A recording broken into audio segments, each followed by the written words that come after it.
પ્રજા ગુલામ કેમ થતી હોય છે, પ્રજા આઝાદ કેવી રીતે થતી હોય છે, અને આઝાદ થયેલી પ્રજા આઝાદીને ટકાવી કેવી રીતે રાખતી હોય છે. સરદાર પટેલને જો સમજવા હોય તો આ ત્રણ વસ્તુઓને સમજવી જરૂરી છે. ભારતની પ્રજા ગુલામ કેમ થઈ અને ક્યારથી થઈ? અંગ્રેજો આવ્યા પછી થઈ? અંગ્રેજો પહેલાય ગુલામ હતી તો ક્યારથી હતી ને કેમ હતી? મોટા ભાગે તમે અહીં બધા ખેડૂતો છો. ખેડૂતોનું રાજ્ય ઇતિહાસના કોઈ પણ સમયમાં કદી પણ હતું એવું તમને લાગે છે? પછી 1000 વર્ષનો ઇતિહાસ હોય, 2000 નો હોય, 3000 વર્ષનો ઇતિહાસ હોય. હું તો ઠેઠ એટલે સુધી લઈ જાઉં કે રામાયણનો યુગ હોય કે મહાભારતનો યુગ હોય, ખેડૂત કદી પણ સ્વતંત્ર હતો ખરો? મજૂર કદી સ્વતંત્ર હતો ખરો? પ્રજા ગુલામ કેમ થતી હોય છે? ગુલામીનું કારણ શું છે? જો આ વાતને સમજવી હોય તો બે મુદ્દાઓ સમજી લેજો. આખી દુનિયા પ્રેશર અને વેક્યુમના સિદ્ધાંત ઉપર ચાલે છે. તમારું ઘર, તમારું ગામ, તમારી સંસ્થા, તમારું ખેતર, રાષ્ટ્ર અને આખું વિશ્વ બે સિદ્ધાંત ઉપર ચાલે છે, પ્રેશર અને વેક્યુમ. જ્યાં વેક્યુમ થાય છે, ખાલીપણું થાય છે, ત્યાંથી પ્રેશર વાળું છે એ આપોઆપ ત્યાં આવી જતું હોય છે. તમે મજબૂત માણસ છો, તમે સમર્થ માણસ છો, અને સમર્થ હોવાના કારણે તમારા ખેતરમાં કોઈ પગ નથી મૂકી શકતો, તમારા મોહલ્લામાં કોઈ આંખ ઊંચી નથી કરી શકતો. એટલી તમારી ધાક છે, કારણ કે તમે સમર્થ છો. પણ તમે ગુજરી ગયા અને પછી તમારા જેવો એક બીજો વાઘ પેદા ના થઈ શક્યો, એટલે તમારું એક વેક્યુમ થઈ ગયું, ખાલીપણું થઈ ગયું. ખાલીપણું થઈ ગયું તો જે ખેતરમાં કોઈ પગ નતું મૂકી શકતું એ ખેતરમાં હવે લોકો આવવા માંડ્યા. ચાર લેનારા આવે, ચોરી કરનારા આવે, ફલાણા આવે, એનો શેડો દબાવવા માંડે, વાડ આગી પાછી કરવા લાગે, કારણ કે ત્યાં વેક્યુમ છે અને પડોશમાં પ્રેશર છે. આખી દુનિયાનો આ સિદ્ધાંત છે. આ ગંજ બજારનો પણ આ જ નિયમ છે, ગાંધીનગરનો આ નિયમ છે, દિલ્હીનો આ નિયમ છે. જ્યાં તમારું વેક્યુમ થયું નહીં, કે જ્યાં પ્રેશર હશે ત્યાંથી આપોઆપ શક્તિ આવી જશે. ભારત એક વેક્યુમનો દેશ છે, ખોટું ન લગાડશો. એનું એક કારણ બતાવું છું. દુનિયાના દેશોને 3 ભાગમાં વહેંચી શકાય. એક દેશ છે એ સૈનિક દેશ છે, એક દેશ છે એ સાંસ્કૃતિક દેશ છે, અને એક દેશ છે એ આધ્યાત્મિક દેશ છે. અફઘાનિસ્તાન સૈનિક દેશ છે, જર્મની સૈનિક દેશ છે, ઇંગ્લેન્ડ સૈનિક દેશ છે, અમેરિકા સૈનિક દેશ છે, ફ્રાન્સ સાંસ્કૃતિક દેશ છે, જાપાન સૈનિક દેશ છે. એ સૈનિકો પેદા કરે છે, સેનાપતિઓ પેદા કરે છે, શસ્ત્રો પેદા કરે છે. એનો એઇમ જે છે, એનું જે લક્ષ્ય છે એ હંમેશા આ ઉપર હોય છે. એટલે સૈનિક દેશો છે અને પેલા જે સાંસ્કૃતિક દેશો છે, એ બંનેના વચ્ચે જયારે સંઘર્ષ થતો હોય છે, સાંસ્કૃતિક દેશો હારતા હોય છે. ભારત છે એ સૈનિક દેશ નથી, એ સાંસ્કૃતિક અને અધ્યાત્મવાદી દેશ છે. એકલો સાંસ્કૃતિક દેશ પણ નથી, એ અધ્યાત્મવાદી દેશ છે. અને આ બે હોવાના કારણે સતત એ હારતો રહ્યો છે, સતત હારતો રહ્યો છે. જુનાગઢમાં નવાબે કેમ રાજ કર્યું? જુનાગઢની વસ્તી 90% તો હિન્દુ છે. આખા ભારત ઉપર કેમ બીજા લોકોએ રાજ કર્યું? તમે શું ઈચ્છો છો? આટલા બધા તમે માણસો બધા બેઠેલા છો. હું તમને એમ પૂછું કે તમે ખેડૂતના દીકરા છો, તમારા ઘરમાંથી કેટલા લોકો સૈનિક થયા છે? કેટલા હાથ ઊંચા થશે? મારે ત્યાં એક પટેલનો છોકરો આવે છે. હું વર્ષોથી પ્રચાર કરું છું ગામે ગામ કે તમારે 4 છોકરા હોય તો તમે એક છોકરાને એરફોર્સમાં મોકલો, એક છોકરાને લશ્કરમાં મોકલો, પ્રચાર કરું છું. ગુજરાતની બટાલિયન નથી, ગુજરાતની કોઈ સેના નથી. હવે લોકો ઘણા ખરા એવા થયા કે એક છોકરાને સાધુ બનાવી દે છે, અને અમારે સાધુઓ પણ માગે છે કે એક છોકરો અમને આપી દો ને, 4 છે તો એક અમને આપો ને. ઘણી વાર તો એવું જ બને છે કે જેને એકનો એક છોકરો હોય એને માગી લે છે, એને પહેલી પસંદગી. અમે સાધુઓ ખાનગીમાં અમારું જીવન જુદું હોય પાછું. આ તો સારું છે. હું ઘણી વાર પૂછું કે એકનો એક છોકરો શું કામ માગો છો, એનું નખો શું કામ કાઢો છો? મને કે એકલો ના આવે, એની મિલકત લઈ ના આવે એટલા માટે. તો તમે મિલકતના ભૂખ્યા છો? હું તો સમજતો હતો કે તમે છોકરાના જ ભૂખ્યા છો. મને કે બેયના ભૂખ્યા છીએ. આપણે કેટલા સાધુઓ બનાવ્યા અને આજે પણ કેટલા બનાવીએ છીએ. હું ઘણી વાર લોકોને કહું, હવે બસ કરો, ઘણા ટોકરા ખખડાવ્યા, હવે તલવાર ખખડાવનારા પેદા કરો, બંદૂક ખખડાવનારા પેદા કરો. નહીં તો વેક્યુમ છે, આ વેક્યુમને પ્રેશર વાળો ભરી દેશે. મરાઠાઓએ કેમ ગુજરાત ઉપર રાજ્ય કર્યું? મરાઠા છે એ સૈનિક પ્રજા છે. તમે કદી મહારાષ્ટ્રમાં જાઓ, એમને ગરબે રમતા ના આવડે, અને આપણને તો સારામાં સારા ગરબે રમતા આવડે. તાળીઓ વગાડીને રમ ઝટ મચાડ. જોકે સૌરાષ્ટ્ર તો વીર પુરુષોનો દેશ છે, પણ એ વીર પુરુષો અમુક જ્ઞાતિમાં છે, અમુક લોકોમાં છે. એ બધી ચર્ચા નથી કરવી, પણ મુદ્દો સમજજો. ભારતની પાસે સેંકડો વર્ષથી સૈનિકોનું, સેનાપતિઓનું વેક્યુમ છે, અને એ વેક્યુમના કારણે પ્રેશરવાળી પ્રજા અહીં આવીને રાજ કરતી થઈ જાય છે. થોડા માણસો આવે અને મોટા માણસો ઉપર એ રાજ કરે, અને આ વેક્યુમ આજે પણ ચાલુ છે. જો એ વેક્યુમ ન હોત તો કારગિલની આ દશા ના થઈ હોત, તો આ ભારતની આ દશા ના થઈ હોત. તમે મારી સાથે સંમત થાવ કે ના થાવ, પણ આઝાદીના 53 વર્ષના ઇતિહાસમાં સૌથી વધુમાં વધુ ભારત જો દુર્બળ હોય તો આજની તારીખે છે. અણુબોમ્બ ફોડ્યા પછી પણ આપણે દુર્બળ છીએ, કારણ કે આપણી કોઈ બસ સુરક્ષિત નથી, કોઈ ટ્રેન સુરક્ષિત નથી, કોઈ પ્લેન સુરક્ષિત નથી, આપણી કરન્સી સુરક્ષિત નથી, કોઈ 500 રૂપિયાની નોટ લેવા માટે તૈયાર નથી. આથી વધારે કઈ કમજોરી હોવી જોઈએ? આથી વધારે કઈ મોટી દુર્બળતા હોવી જોઈએ? બોમ્બ ફોડો ને, બોમ્બથી કઈ દેશ સુરક્ષિત નથી થતો હોતો. રાજકારણ જે છે, એ સત્તા જે છે, રાજનીતિ જે છે, એ 3 પાટા ઉપર ચાલતી હોય છે, અને 3 પાટા, 3 શક્તિઓ જે પ્રજા પાસે નથી હોતી એ પ્રજા આપોઆપ ગુલામ થઈ જતી હોય છે. એનો જે સૌથી પહેલો પાટો છે એ પરાક્રમનો છે. આપણે પરાક્રમી પુરુષો પેદા કરી શકીએ છીએ. એનો જે બીજો પાટો છે એ મુત્સદ્દીગીરીનો છે. એનો જે ત્રીજો પાટો છે એ મોરલનો છે.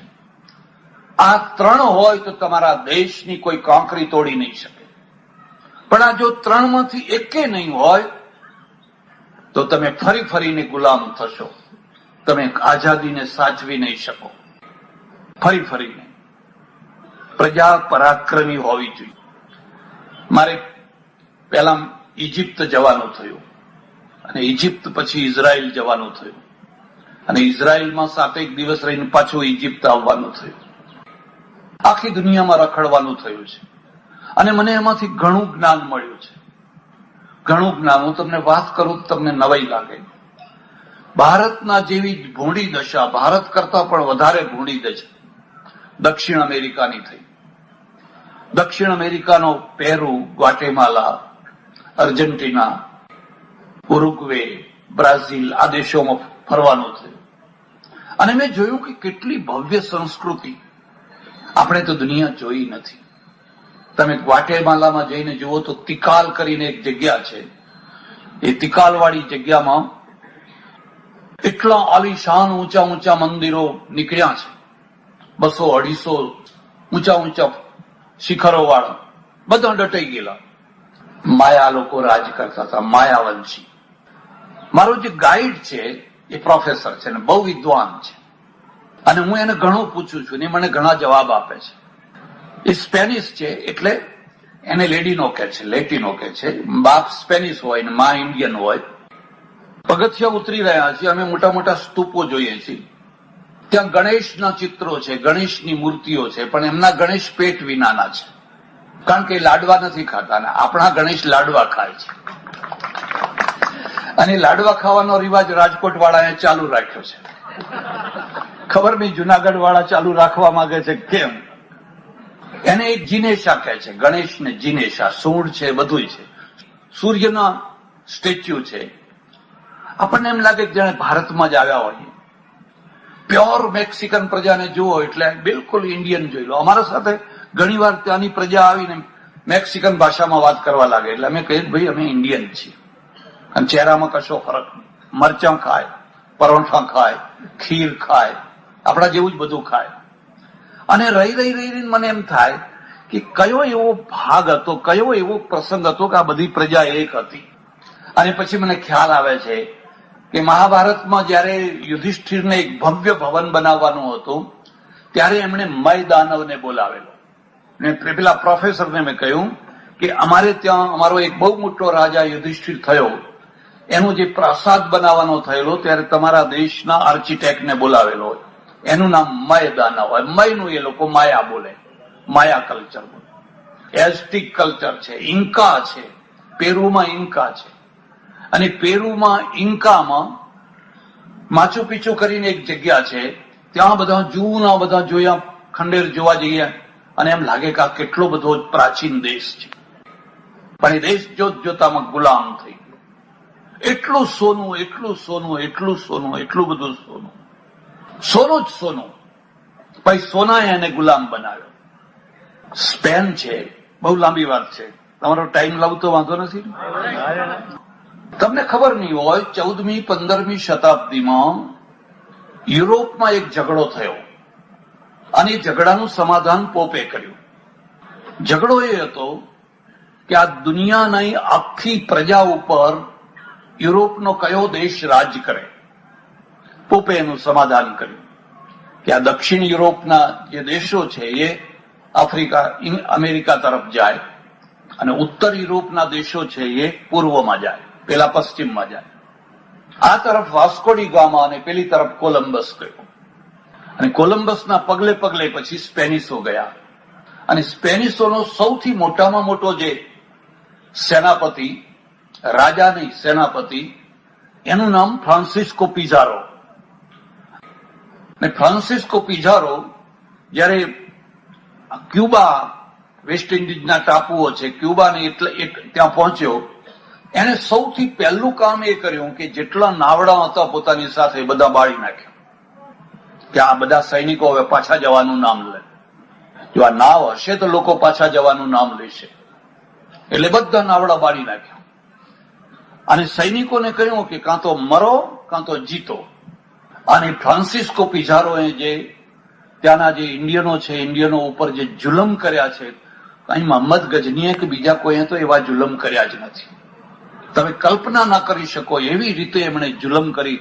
અને જોત જોતામાં આખા દક્ષિણ અમેરિકા એટલે લગભગ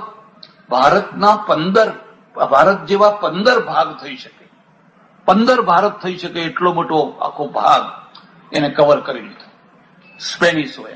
આખા દક્ષિણ અમેરિકામાં સ્પેનિશ ભાષા, એક જ દેશ છોડીને બ્રાઝિલમાં પોર્તુગીઝની ભાષા.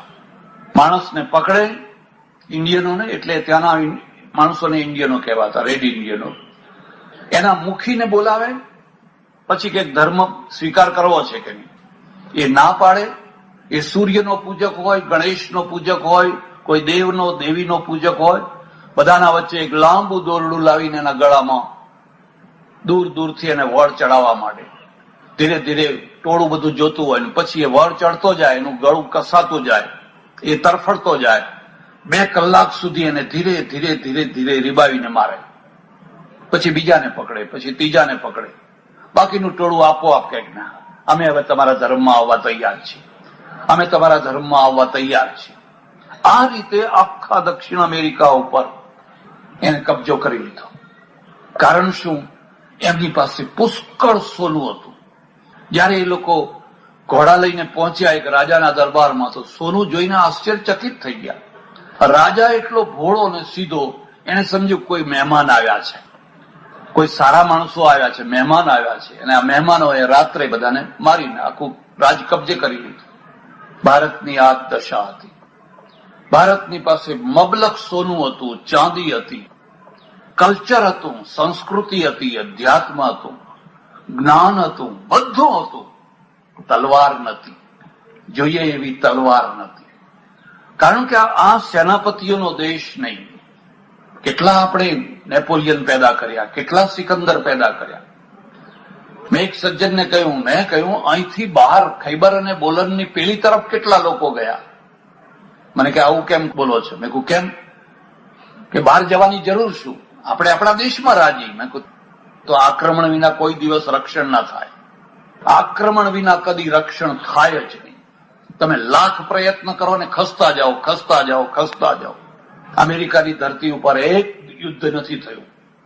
હા, એક યુદ્ધ થયું, એ સિવિલ વોર થયો, અંદર અંદર લડ્યા, સિવિલ વોર થયો. પણ અમેરિકાની ધરતી ઉપર એક પણ યુદ્ધ નથી થયું.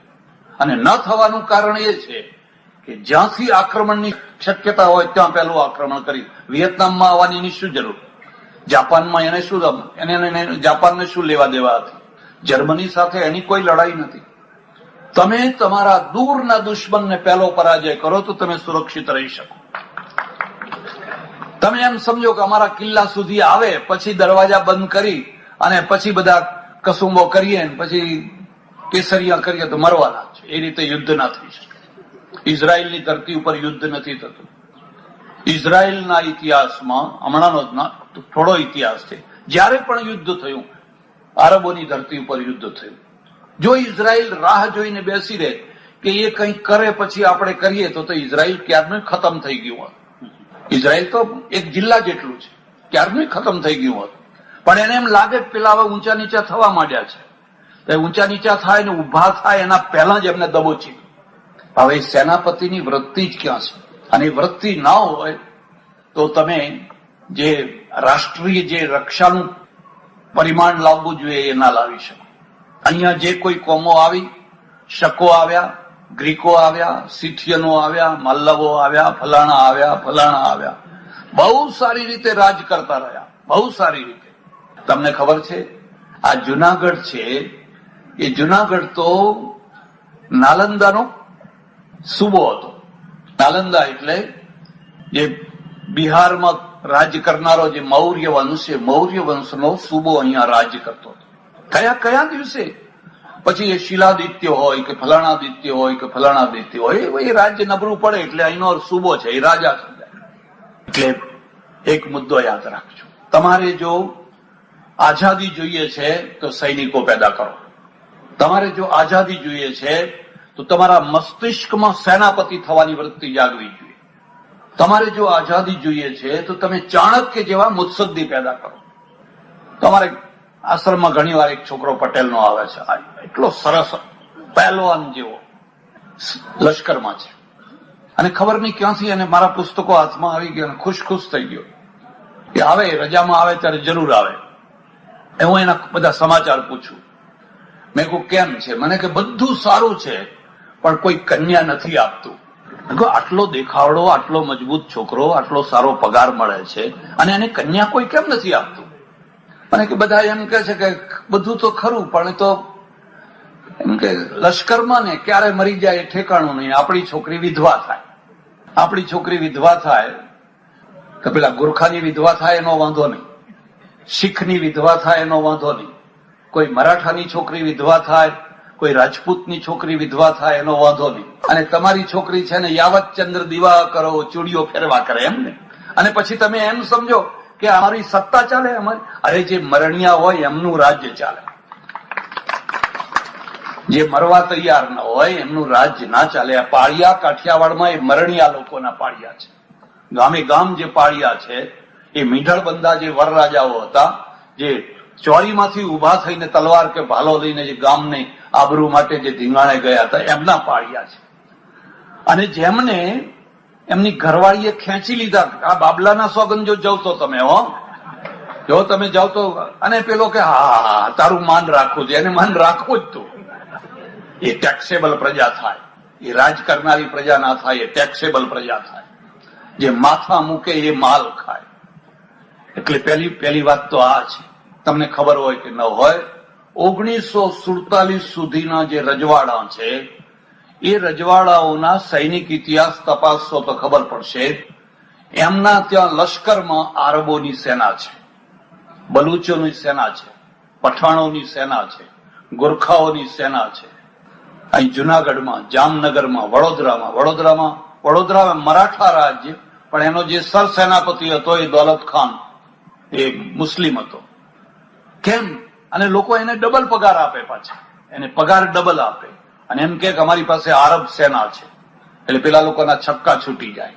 કારણ કે આપણે સાંસ્કૃતિક પ્રજા છીએ, આધ્યાત્મિક પ્રજા છીએ, સૈનિક પ્રજા નથી. આપણને આવી રીતે આપણું ઘડતર કરવામાં આવ્યું છે. ભગવાન બુદ્ધથી માંડીને ગાંધીજી સુધીના જે કોઈ થયા, એમાં કેટલા લોકોને કહ્યું સિપાહી બનો, એવો કેટલા લોકોએ કહ્યું? કોઈએ તો નથી કહ્યું. ભલા એમાં તો સારા કાર્યકર્તાઓ થયા હોય, બધું થયું હોય, એની કોઈ ના નથી, પણ સિપાહી કેમ ના બનાવ્યા? અને સિપાહી વિના કરશો શું તમે? એટલે આઝાદીનો જે ગુલામીના જે કારણો છે, એ ગુલામીના કારણોમાં પહેલું કારણ એ છે કે તમારું રાષ્ટ્ર સૈનિકોને પેદા કરી શકે છે, સેનાપતિઓને પેદા કરી શકે છે, મુત્સદ્દીઓને પેદા કરી શકે છે. રાજા પરાક્રમી હોવો જોઈએ, પરાક્રમ વિના રાજ્ય ન કરી શકાય. તમે ગામના સરપંચ છો અને તમારી આંખ નીચે ગામના લોકો પાણી ઢોળે છે, ગંદકી કરે છે, પણ નીચું જોઈને ચાલી જાઓ છો. મરવા દે ને, આપણે હવે 2 વર્ષ બાકી રહ્યા છે, નકામું કોઈને ખોટું લાગે એવું શું તો તમે રાજ ના કરી શકો, તમારાથી રાજ ના થઈ શકે. તમે કાયદાને જો લાગુ કરવો હોય તો પરાક્રમ વિના કાયદો લાગુ ના કરી શકાય. સુરત છે એ ભારતનું ગંધાતામાં ગંધાતું શહેર. જે લોકો સુરતમાં રહ્યા હોય એમને પૂછી જોજો. માકડ, ચંચળ, નાની ગલીઓ, ગંધાતું. એક માણસે આખી સુરતની કાયા પલટ કરી નાખી. એક જ માણસે. એ માણસ આવ્યો અને એને કહ્યું કે આ બધું મારે હવે આખું નવું કરવાનું છે. અને જયારે તમારે પરાક્રમ કરવાનું હોય તો ચકલા મારવાના ના હોય, વાઘ મારવાનો હોય. એટલે ચકલા આપોઆપ ડાયા થઈ જાય. હવે તમે ચકલા ચૂંથો અને વાઘને માળા પહેરાવો તો એ રાજ ના કરી શકાય. તમે ચકલા ચૂંટવાથી કઈ રાજ ના કરી શકાય. મોટામાં મોટો જે બિલ્ડર હતો ને, બિલકુલ ઇલીગલ, બધા કાયદા વગર કાયદે બધા મોટા બિલ્ડિંગો ગમે તેમ કરી દેતો હતો અને બધાને ગજવામાં રાખતો હતો. બધાને ઠેઠ સુરત થી માંડીને દિલ્હી સુધી બધા એના ગજવામાં. ઓફિસરો જાણે. એને કહ્યું કે આ મોટામાં મોટો જે બિલ્ડર આખું ખોટું બાંધીને ઉભો છે, ત્યાં બુલડોઝર લગાવી દો. અને 4-5 બુલડોઝરો ઉભા કરી દીધા. એટલે પેલો બિલ્ડર તો મોટો ગુંડો હતો, એ આવીને ઉભો રહ્યો અને આ માણસે ઉભો રહ્યો, રાવ, એનું નામ રાવ. પેલા એને કહ્યું, રાવ, છોકરાની દયા આવે છે કે નહીં?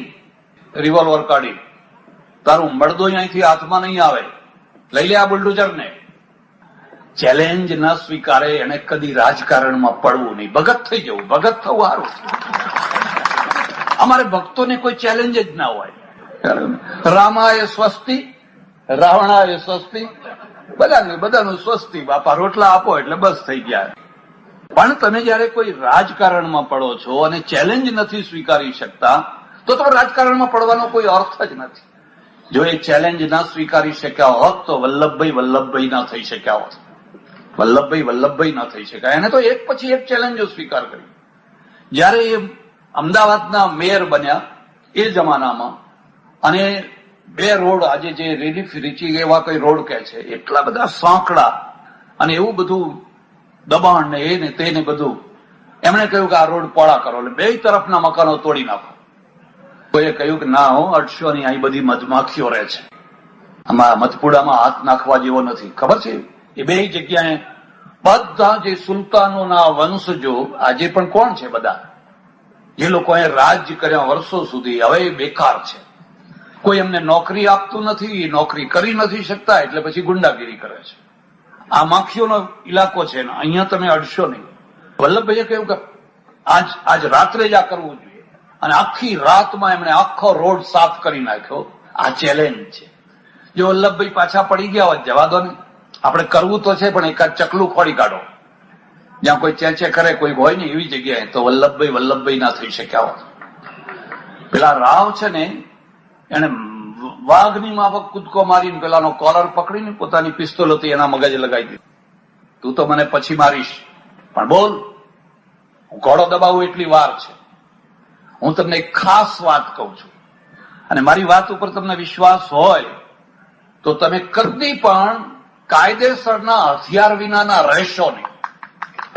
તમારા ઘરમાં કાયદેસરનું નાનું મોટું હથિયાર તો હોવું જ જોઈએ, નહીં તો તમને લોકો લૂંટશે. તમારા ખળા લૂંટી જશે, તમારું ઘર લૂંટી જશે, તમારી દુકાન લૂંટી જશે, તમારું બુલેટ લઈ જશે, તમારું ટ્રેક્ટર લઈ જશે, કારણ કે તમે નખ વિનાના પ્રાણી છો, સસલા છો, હરણા છો.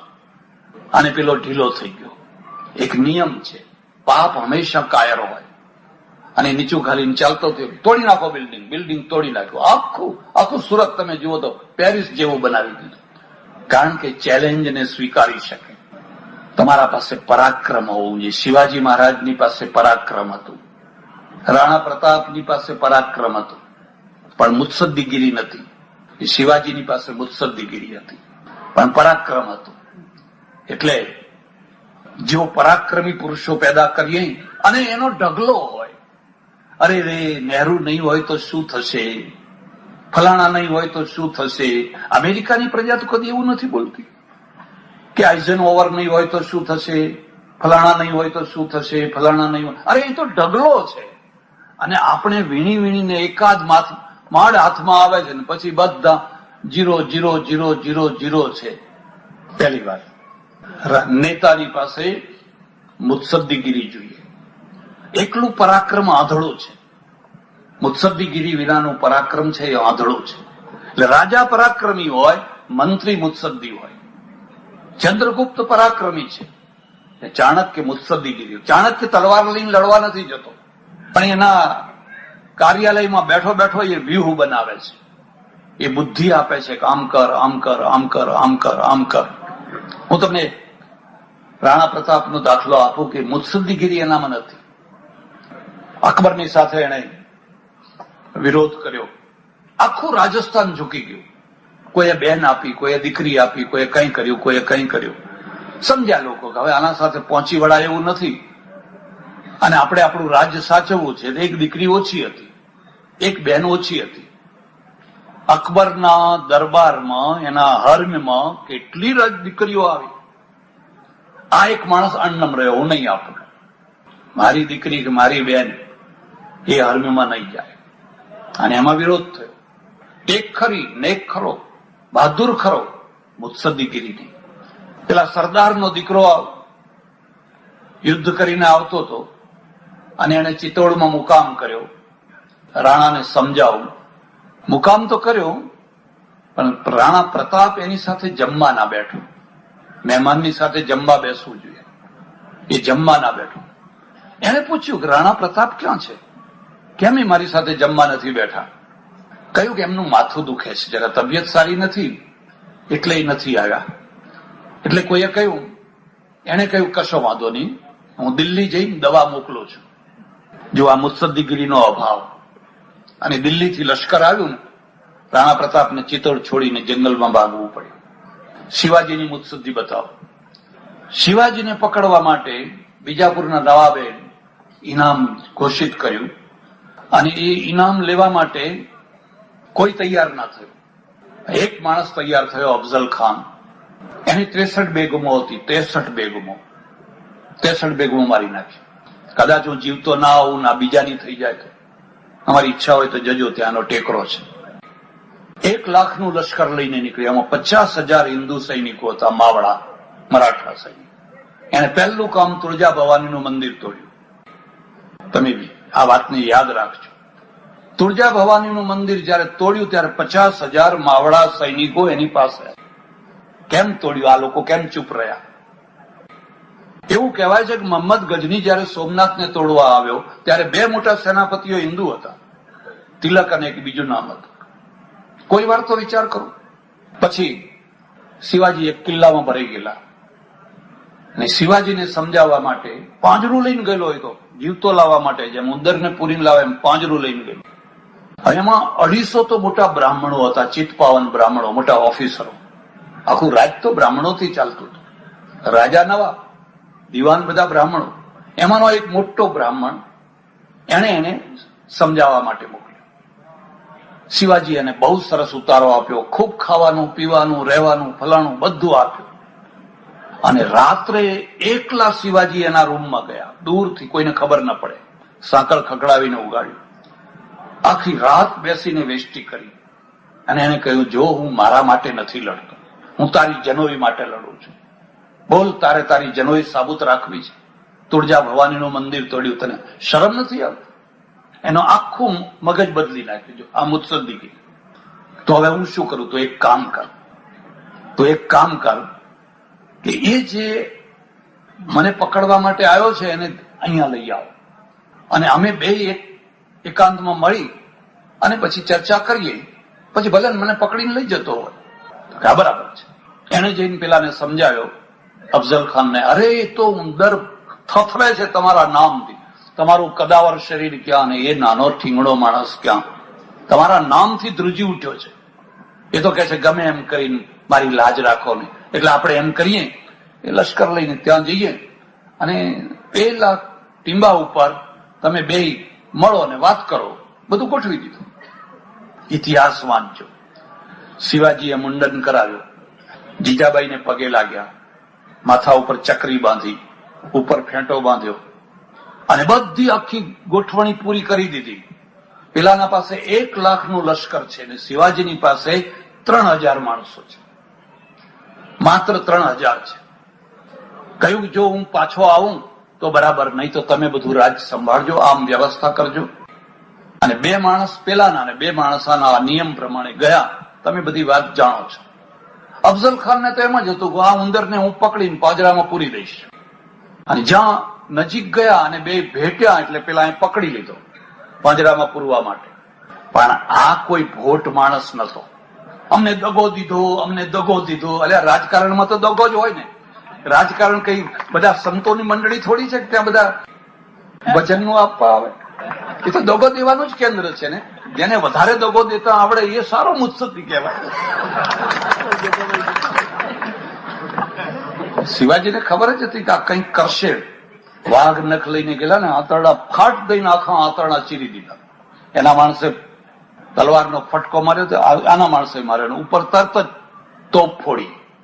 અને તોપ ફોડી એટલે 3000 જે મરાઠાઓ જંગલમાં છુપાઈ રહેલા, આ બધા 1 લાખના લશ્કરને શરબત ને ભજીયા ને ફલાણું ને ખાઓ ને પીવો, નાચ ને ગાન ને 3000 એના ઉપર તૂટી પડ્યા. 1 લાખનું લશ્કર બાંધ્યું, બધો સામાન લૂંટી લીધો. જય જયકાર થઈ ગયો. આ મુત્સદ્દીગીરી છે. તમે મિત્રોને કેટલા વધારે મિત્રો બનાવી શકો છો અને તમે દુશ્મનોને કેટલા મિત્રો બનાવી શકો છો, એ તમારી મુત્સદ્દીગીરી છે. મિત્રોથી રાષ્ટ્ર ચાલતું હોય છે. પ્રતાપને મિત્રો બનાવતા ના આવડ્યા. બહાદુરી ખરી, પણ મિત્રો બનાવતા ના આવડ્યા એટલે પ્રતાપ આખી જિંદગી પછી એ ઘાસની રોટલીઓ ખાતા રહ્યા. અને શિવાજીને આવડ્યું. એટલે રાજ જે છે એ તમે કેટલા મુત્સદ્દી પુરુષો પેદા કર્યા. હું તો એવું ઈચ્છું કે આ ગાંધીનગર કે દિલ્હી કે કોઈને મોકલો તો પહેલા એની મુત્સદ્દીગીરીની થોડી કસોટી કરવી જોઈએ. હવે તમે ગમે તેમ મોકલી દો, એને બિચારાને કશી ખબર જ નથી. ઘણાને તો ખબર નથી કે આ પક્ષમાં હાથ ઊંચો કરવો કે આ પક્ષમાં હાથ ઊંચો કરવો. એ આમ જોવે કે શું કરીએ. જેમ પેલા માફ કરજો, ખોટું ના લગાડતા, સર્કસના પ્રાણીઓને જેમ પેલો ચાબુક ઊંચો કરે ને. તમને ભાવનગરની વાત કહું. મેં ઘણી વાર આ વાત કરી છે લોકોને. ભાવનગરમાં અંગ્રેજો આવ્યા પેલા, અને એમણે જોયું કે ઇન્ડિયાને જો કબજે કરવું હોય તો પેલા એનું નાક પકડવું જોઈએ. અને નાક એના બંદરો છે. બંદરો હાથમાં આવે તો બાકી બધું હાથમાં આવી જાય. બંદરો એટલે દરિયો, દરિયાનું નાક. ને ભાવનગર બંદર ત્યારે બહુ પ્રસિદ્ધ. રાજા મહારાજાઓને તો બિચારા, આ પણ એક બીજી વાત પણ યાદ રાખજો, આપણા જૂના રાજા મહારાજાઓ એટલા ઉદાર હતા ને, રીઝે ને અડધું રાજ આપી દે અને રાજકુમારી આપી દે પાછી ભલું. એટલા ઉદાર હતા, વિચાર ના કરે. અંગ્રેજોએ કોઈને રાજપાટ આપ્યું, એ કાગળિયું આપે, રાય બહાદુર. ખાન બહાદુર, સર કાગળિયું ફરો, આનંદ કરો, એક ગામડું ના આપે. ખેડૂત છે ને, એ ખેડૂત જો રીઝે ને તો પાલી ભરીને આપે, પેલું આવે અનાજની પાલી આવે ને, એ પાલી ભરીને આપે. અને વાણીઓ રીઝે ને તો તાલી આપે, લે દોસ્ત તાલી. પાલી બાલી કશું ના આપે. વાણીઓ જ મંત્રી થઈ શકે, એ જ સાચો સલાહકાર થઈ શકે. એટલે અંગ્રેજોએ અમને ખૂબ ખવડાવવા પીવડાવવાનું, મહેફિલ, નાચ ગાન ને રાજા ખુશ થઈ જાય કે આ તો જાણે આપણા ખાસ માણસ છે. અને એમાં એક દિવસ બરાબર ચડેલું અને એમાં કયું, બોલો તમારી શું ઈચ્છા છે? કે અમને આ ભાવનગર બંદર આપી દો. તો કે આપ્યું. અને રણ ચડ્યો રજપૂત છૂપે નહીં, પીઠ નહીં બતાવવાની ને વચન નહીં તોડવાનું, આવું બધું પેલું મગજમાં ભરી. અરે રાજકારણમાં એવું ના ચાલે. અને ના ચાલે એટલે તો પેલા કૃષ્ણે યુધિષ્ઠિરને નેતા ના બનાવ્યો કે તું નરોવા કુંજરોવા તો બોલ, આ મરી જશે બધી સેના. આને રાજા ના બનાવાય. સારું થયું ગાંધીજીને પ્રધાનમંત્રી ના બનાવ્યા. એ આદર્શ પુરુષ તરીકે બધો બરાબર છે. કૃષ્ણે કહ્યું યુધિષ્ઠિર તમે આમ બેસો, ભજન કરો, શાંતિથી ભજન કરો. એટલે પેલા આપી દીધું, નિશો ઉતર્યો અને ભાન થયું કે બંદર આપણું, હા હવે શું કરશું? તો ગયું, આપી દીધું, લખી દીધું, હવે શું કરવું? ચિંતાનો પાર નહીં. આ બાકીના ગામડાની શી કિંમત એ વખતમાં? ત્યારે એ સ્ટેટમાં એક ગગા ઓઝા કરીને દિવાન હતા, એ રિટાયર્ડ થઈ ગયેલા, નિવૃત્ત થઈ ગયેલા. અને બધાએ યાદ કર્યું કે આ ટાઈમે જો ગગા ઓઝા હોત ને તો આ દેશને બચાવી દો, આ રાજ્યને બચાવી દો. હવે ગગા ઓઝાએ સંન્યાસ લીધેલો ને સંન્યાસ લઈને કોઈ દૂરના ગામડામાં કઈ આત્મા પરમાત્માની વાતો કરે, ઘોડા દોડાવ્યા. રાતના 12 વાગે ઘોડા પહોંચ્યા, ગગા ઓઝાને જગાડે તો સાધુ થઈ ગયેલા, સંન્યાસી થઈ ગયેલા. ગગા ઓઝાએ કહ્યું જો મેં સંન્યાસ લીધો છે પણ મેં વાસનાથી સંન્યાસ લીધો છે, રાષ્ટ્રભક્તિથી કદી સંન્યાસ હોય જ નહીં. સંન્યાસી નહીં, રાષ્ટ્રભક્તિ તો હોય જ. માટે મારાથી ઘોડા ઉપર હવે બેસાય નહીં, પણ અત્યારે હું બેસીશ, નિયમ તોડી નાખીશ. લાવો સારામાં સારો ઘોડો. અને પહોંચ્યા ભાવનગર, પરોડીએ પહોંચી ગયા. દરબાર બિચારા દુખી, ઊંચા નીચા. ચિંતા ના કરશો, કશું નહીં થાય, તમે કશી ચિંતા ના કરશો. પણ શું કરવું? કે હું કહું એક કામ કરો, ચારે તરફ માણસો દોડાવો ને પેલા મદારી જે વાંદરા રમાડનારા હોય ને એમાંના એક મદારીને બોલાવી લાવો. બોલાવી લાવ્યા. એક સરસ મજાનો વાંદરો, મોટો ડાઘિયા જેવો, અને કે આનો જામા બનાવો, કિંગખાબના ને આ ને તે ને એના અંદર સોનાની ચેન ને બધું બનાવીને તૈયાર કરો. કર્યું. હવે કે અંગ્રેજોને કહો કે ભાવનગર બંદર આજ તમને સભા કરીને આપવાનું છે. અને એના ગળામાં લખી દીધું ભાવનગર બંદર. પેલા વાંદરાના ગળામાં એક પટ્ટી, બોર્ડ લગાવી દીધું ભાવનગર બંદર. અંગ્રેજો તો ખુશ થઈ ગયેલા. અને જયારે આ સોનાની ચેન બનાવેલું વાંદરું લઈને એમ કહ્યું લો મહારાજ આ ભાવનગર બંદર. કે આ નહીં પેલું, કે નહીં પેલું નહીં, આ રાજકારણ છે ને એમાં તો બધા શબ્દોની મારામારી છે, શબ્દોની મારામારી છે ને. આ તો હું તમને ખાનગીમાં કહું છું. આપણે જયારે દસ્તાવેજ કરીએ ને ત્યારે દસ્તાવેજમાં નીચે લખવામાં આવે છે કે આ બધું મેં શાન ભાન શુદ્ધ, કોઈ નિશો નથી કર્યો, કોઈ આમ નથી, એમ નથી, તેમ નથી, અને બરાબર સાવધાનીથી બધું લખી આપ્યું છે એવું લખવામાં આવે. એમ હું પણ તમને કહું છું કે ભલા થજો, ચૂંટણીમાં આપેલા વચન પાળવાના હોય જ નહીં. કારણ કે દસ્તાવેજમાં લખેલું છે કે બાકીના બધા વચનો બરાબર, ચૂંટણીમાં કઈ શાન ભાનના વચનો ના કહેવાય. એ તો હવે આવ્યા છે ને આપ્યા છે, તો આપવા પડે એટલે આપ્યા છે. એટલે કદી એનો બળાપો ન કરો. તમે ચૂંટણીમાં આવું કહી ગયા હતા, એ તો દારૂ પીધેલો માણસ કહી જાય એમ કહી ગયા. હવે તમારા પાસેથી જે લેવાનું હતું એ લઈ લીધું, વળી પાછું 5 વર્ષે વળી પાછા કહેવા આવશું એમાં. એટલે એનો કોઈ બળાપો નહીં કરવાનો. એ તમને નથી છેતરતા, તમે એમને છેતરો છો. બે એકબીજાને છેતરે છે. વોટ આપનારા બધા સીધા સાદા ભલા છે એવું નથી. એ બધા ઘણું માંગતા હોય છે. બોલો આ આપશો, બોલો અમારી નાતમાં એક મોટું વાસણ જોવે છે, સાડીઓ જોવે છે, ફલાણું જોવે છે, એવું કહેતા હોય છે કે નથી કહેતા હોય?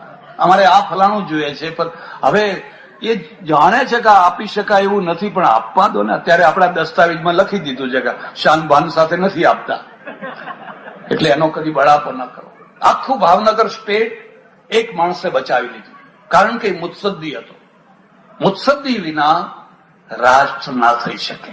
આપણે કેટલી વાર છેતરાયા, કેટલા લોકોએ છેતર્યા. અંગ્રેજોનો આખો ઇતિહાસ જ આ બાબતનો છે. મુઠ્ઠીભર પ્રજા અને આ બાજુ મોટી સેના પણ એને છેતરી કાઢે, કારણ કે મુત્સદ્દીગીરી નથી. મુત્સદ્દીગીરી વાળા માણસો ઠેઠ સુધી પહોંચી નથી શકતા.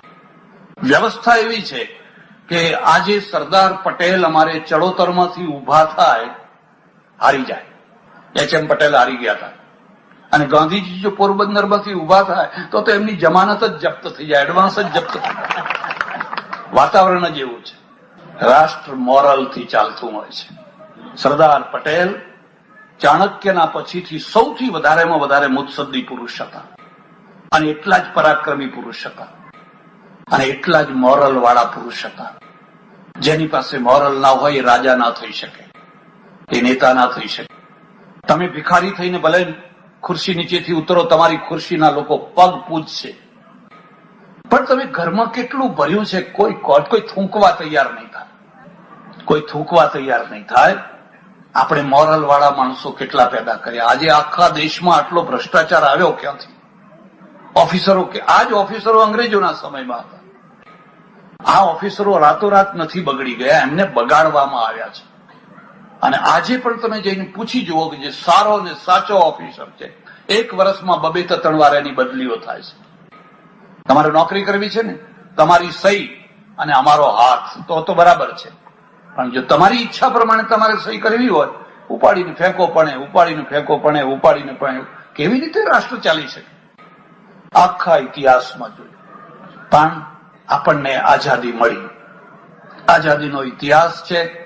આપણને ગાંધીજી મળ્યા, સરદાર મળ્યા, બાલ ગંગાધર તિલક મળ્યા. એમના રહસ્ય મંત્રી તો મેનન હતા.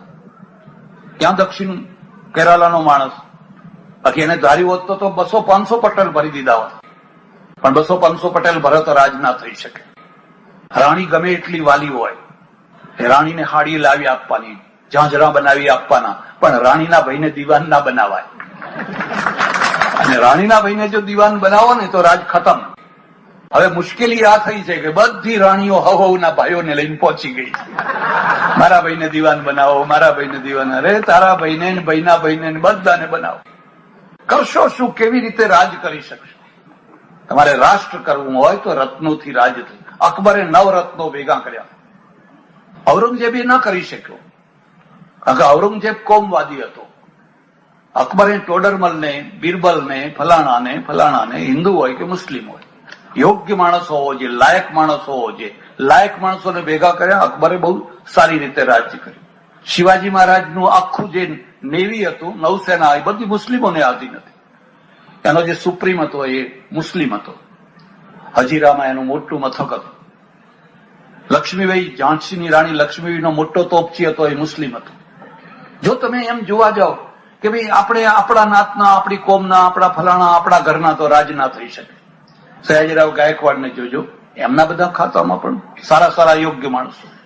આઝાદી આપણને પ્રાપ્ત થઈ, પણ આઝાદીની ઘણી વિકટો હતી, ઘણી મુસીબતો હતી.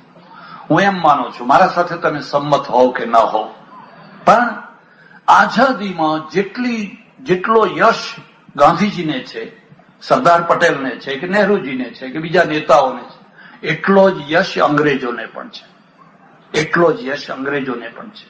અંગ્રેજોની જગ્યાએ જો રશિયનો હોત, જર્મનો હોત, કે કોઈ મુસ્લિમો હોત, તો આ રીતે અહિંસાથી આઝાદી ના મળી શકી હોત. પણ અંગ્રેજોએ સમજી ગયા કે આ રીતે હવે આપણે લાંબો ટાઈમ રાજ્ય નહીં કરી શકીએ. ગાંધીજીનું સૌથી મોટું શસ્ત્ર જે છે એ અસહયોગ છે. અહિંસા નહીં, અસહયોગ. અસહયોગનો અર્થ છે કે રાજ સાથે સહયોગ ન કરો, તમારે જે કરવું હોય કરો. આજે અમેરિકામાં એટલા બધા ઇલીગલ માણસો પેસી ગયા છે, અને અમેરિકા જાણે છે 2 કરોડ માણસો ત્યાં ઇલીગલ છે, અને એને જેલમાં નથી પૂરતા, કારણ જેલમાં જગ્યા જ નથી. અને જેલ પછી આપણા જેવી જેલ નથી, આપણા જેવી હોય તો વાંધો નહીં. ત્યાં પાછા માનવ હક છે, એટલે દરેકને સેપરેટ રૂમ આપવાનો. એક કેદીની પાછળ અત્યારે અમેરિકા સરેરાશ $100 જેવો ખર્ચો કરે છે રોજનો. એને મેગેઝિન આપવાના, એને સિગરેટ આપવાની, એને બિયર આપવાની, એને બધું આપવાનું, જે એક માણસના માટે જે હોવું જોઈએ બધું આપવાનું. એટલે એને પોસાતું નથી, એટલે એ જાણે છે કે આ બધા ઇલીગલ છે, પણ રહેવા દો. ત્રાસી ગયા છે. અંગ્રેજોએ જાણ્યું કે આ હવે આ દેશ ઉપર રાજ નહીં કરી શકાય. તમે જાણતા હશો કે 1947ના 25 વર્ષની આજુબાજુમાં 100 કરોડ લોકો આઝાદ થયા. ખાલી ભારત નહીં, આફ્રિકામાં ક્યાં કોઈ અહિંસાની વાત લઈને ગયું હતું? આખી દુનિયામાં આઝાદી મળી, પણ અંગ્રેજો ખસી ગયા. એમને ખસતા આવડ્યું. ખસી ગયા એટલું નહીં, આપણે કહ્યું ઓછામાં ઓછા 1 વર્ષ માટે લોર્ડ માઉન્ટબેટનને અહીંનો ગવર્નર જનરલ બનાવો, અને એ બનાવ્યા. આપણે લોર્ડ માઉન્ટબેટનને ગવર્નર જનરલ બનાવ્યા. અને તમને ઘણાને ખબર નહીં હોય કે ભારતની અને પાકિસ્તાનની જે સેના જુદી થઈ, એ જુદી થયેલી સેનાનો જે લશ્કરનો વડો છે એ બેયનો એક થયો. આકિન લેક, જે સિમલામાં રહેતો આકિન લેક, એ પાકિસ્તાનનો વડો અને ભારતનો વડો, બેયનો આ લશ્કરનો વડો આકિન લેક. કારણ કે આપણે જાણતા હતા કે હજુ આ બધું આપણાથી પાર નહીં પડી શકે, અને પેલા પણ એ જ રીતે કહ્યું. અને એના કારણે કાશ્મીર છે, એ કાશ્મીરનું કોકડું અડધું રહી ગયું.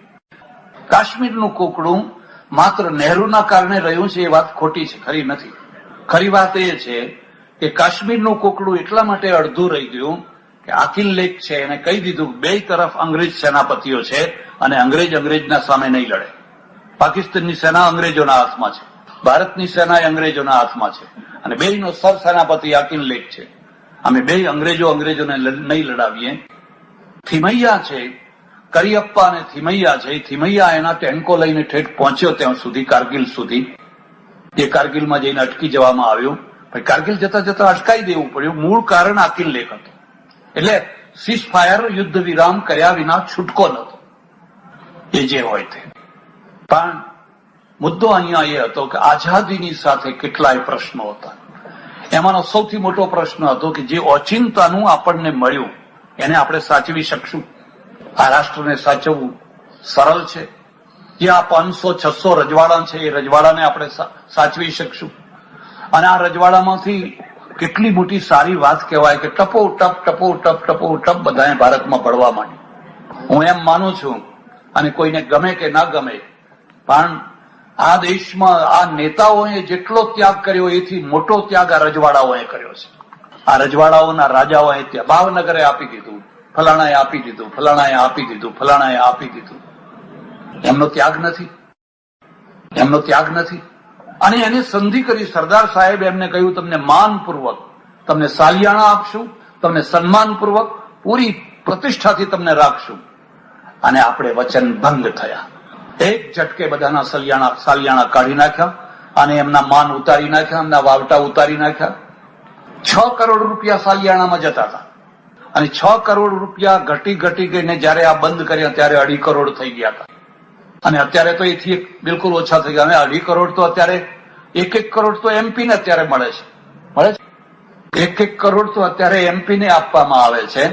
એટલે 2.5 કરોડ કોઈ કિંમત નથી. પણ માફ કરજો, આ દેશની પ્રજા ઇન્જેક્શનથી વોટ આપે છે, સમજીને વોટ નથી આપતી, ઇન્જેક્શનથી આપે છે. દર ચૂંટણી વખતે 1-2 ઇન્જેક્શન તૈયાર કરવા પડે. પછી એ મંદિરનું હોય, મસ્જિદનું હોય, સાલિયાણાનું હોય કે બીજું કઈ હોય, એ જ્યાં તમે ઇન્જેક્શન આપ્યું નહીં. કારણ કે મતદાતા બહુ નાનો છે, બહુ નાનો. એને એક ઉશ્કેરીનું ટોળું મેં જોયું. ઘણી ગાયો, ઘણી ભેંસો છે ને, એને ઇન્જેક્શન આપો ને પછી દોવાને, એટલે એ દોવાના પણ એ ઇન્જેક્શન નીકળ્યા છે. એને રોજ ઇન્જેક્શન આપવાનું, ઇન્જેક્શન આપીને પછી દોઈ લેવાની, દોઈ લઈને પછી છોડી મૂકવાની. જાઓ હવે 5 વર્ષે વાત ફરો, કાગળિયા ખાઓ, ડૂચા ખાઓ, અને પછી તમે બોલ્યા કરો કે વચન ના પાડ્યું, વચન. અરે વચન પાડવા માટે થોડું આપ્યું તો વચન ના પાડ્યું? તમે ક્યાં અખણા હતા સીધા વોટ આપ્યા? તમને ઇન્જેક્શન આપ્યું ત્યારે તમે વોટ. અને દર વર્ષે, દર ચૂંટણીમાં 1-2 ઇન્જેક્શનો તૈયાર કરી નાખવાના. મોટા ભાગે ઇમોશનલ ઇન્જેક્શન, બુદ્ધિપૂર્વક ના નહીં. ગરીબી અઠાવોની વાત હોય કે ફલાની વાત હોય કે એવી કોઈ વાત હોય, કોઈ ને કોઈ ઇમોશનલ કરી દેવાના, એક લહેર ઉભી કરવાની. જ્યાં સુધી વોટ આપનારો વર્ગ ડાયો નહીં થાય ત્યાં સુધી આ ઇન્જેક્શનની પ્રથા ચાલુ રહેવાની છે. આમના ઇન્જેક્શન થાકે એટલે પેલા અહીં બીજા ઇન્જેક્શન કાઢ્યા. હવે આમને શક્તિ હોય તો નવું ઇન્જેક્શન ઉભું કરે, અને નહીં કરે તો પછી ગમે એમ વાતો કરો. પછી આ ઇન્જેક્શનો બંધ થવા જોઈએ. અમેરિકામાં, બ્રિટનમાં, કેનેડામાં, જર્મનીમાં ઇન્જેક્શન ના ચાલે. ત્યાંનો વોટર ડાયો છે, શાણો છે, એ કોઈ એમ તેમ ના થાય. હું તમારા આગળ વધારે ચર્ચા નહીં કરું, પણ મારે થોડી નર્મદાની વાત કરવી છે, કારણ કે નર્મદા મારો વિષય છે. અને મને એમ લાગે છે કે સૌરાષ્ટ્રમાં એક બહુ મોટી ગેરસમજ ઉભી થઈ રહી છે. કાલે મેં અંકિલામાં એક લેખ વાંચ્યો, એક બહુ મોટી ગેરસમજ ઉભી થઈ છે. એટલે મારે થોડીક, હું વધારે ચર્ચા કરું તમારો ઘણો ટાઈમ લઈ લઉં. પહેલી વાત તો એ સમજો કે ઉત્તર ગુજરાતને જે પાણી આપવાની વાત ચાલી રહી છે એ ચોમાસાની રેલનું વધારાનું પાણી આપવાની વાત થઈ રહી છે. એ નર્મદાના મૂળ પાણીમાંથી એક ટીપું પણ આપી શકાય નહીં. નર્મદાનો જે એવોર્ડ છે એ ખોસલા એવોર્ડ છે. એ ખોસલા એવોર્ડમાં જે વિધાન છે એમાંથી એક ટીપું તમે આઘું પાછું ના કરી શકો. એને જેટલા શહેરો માટે, જેટલા ગામો માટે, જેટલા પ્રદેશ માટે એને જે લાઈનો દોરી છે એ એવોર્ડ પ્રમાણે આખી નર્મદા ચાલવાની છે. પણ નર્મદાનું નીર, હું તમને આ વર્ષનો જ દાખલો આપું કે આ વર્ષે 20 વર્ષ પાણી ચાલી શકે એટલું પાણી દરિયામાં ચાલી ગયું નર્મદામાં. અને એ રેલનું પાણી ઉપર વરસાદ પડે ને એ વરસાદનું પાણી એટલું બધું આવે કે એક તરફ તારાજી કરે અને બીજી તરફ લોકો પાણી વિના મરતા હોય. એટલે ઉત્તર ગુજરાતમાં જે પાણી આપવાનું છે એ આ ચોમાસાનું દરિયામાં વહી જતું બરબાદી કરતું પાણી ઉત્તર ગુજરાત તરફ વાળીને એના તળાવો ભરી અને એ પાણી આપવાનું. નર્મદાના મૂળ પાણીમાંથી એક ટીપું પાણી લેવાનું નથી. એટલે તમે જરા વસ્તુને સમજવાનો પ્રયત્ન કરજો. હા, બરાબર. બીજી વાત છે, સૌરાષ્ટ્ર છે અને ગુજરાત છે એને અલગ કરીને ન જુઓ. તમે જ્યાં જો અલગ કરીને જોશો તો બહુ મોટો વિનાશ થઈ જશે. માનો કે કાલે કલ્પસર યોજના થશે. હવે કલ્પસર યોજના 100% સૌરાષ્ટ્ર માટે છે. 35,000 કરોડની આજે છે અને જ્યારે એ થશે ત્યારે હું માનું છું કે 70,000 કરોડથી ઉપર થઈ જશે. અને એ વખતે જો ગુજરાતની પ્રજા એમ કે આ 70,000 કરોડમાંથી અમે શું કામ પૈસા આપીએ, તો કેટલો મોટો વિનાશ થશે. તમે સમગ્ર ગુજરાતને જુઓ અને જ્યાં સુધી તમે સમગ્ર ગુજરાતને નહીં જુઓ, મને બતાવો કે ભારતમાં એવો કયો પ્રદેશ છે અને એવી કઈ યોજના છે કે જે આખા પ્રદેશને પાણી આપતી હોય. ભાખડા ડેમનું પાણી પણ પંજાબના ચોથા ભાગને મળે છે. 3/4 ભાગ પંજાબને પાણી ભાખડા ડેમનું નથી મળતું. તો નર્મદા યોજના થાય અને જામનગરને પાણી મળે, જુનાગઢને પાણી મળે કે એક જિલ્લાને પાણી મળે, એ શક્ય જ નથી. તમારા મંત્રીઓ છે, અત્યારે તો મંત્રીઓ બધા કાઠિયાવાડના છે. અન્યાય કરે છે તો કોણ અન્યાય કરે છે? તમે કેમ એમને કઈ કહેતા નથી? એ મંત્રીની જગ્યાએ મને બેસાડી દેવામાં આવે કે તમને બેસાડી દેવામાં આવે, તમે કશું ના કરી શકો. પાણી ગ્રેવિટી પ્રમાણે ચાલતું હોય છે. સૌરાષ્ટ્રને જે પાણી આપવાનું છે એ તો 250 ફૂટ ઉપાડીને આપવાનું છે. એ ગ્રેવિટી પ્રમાણે નથી આવવાનું.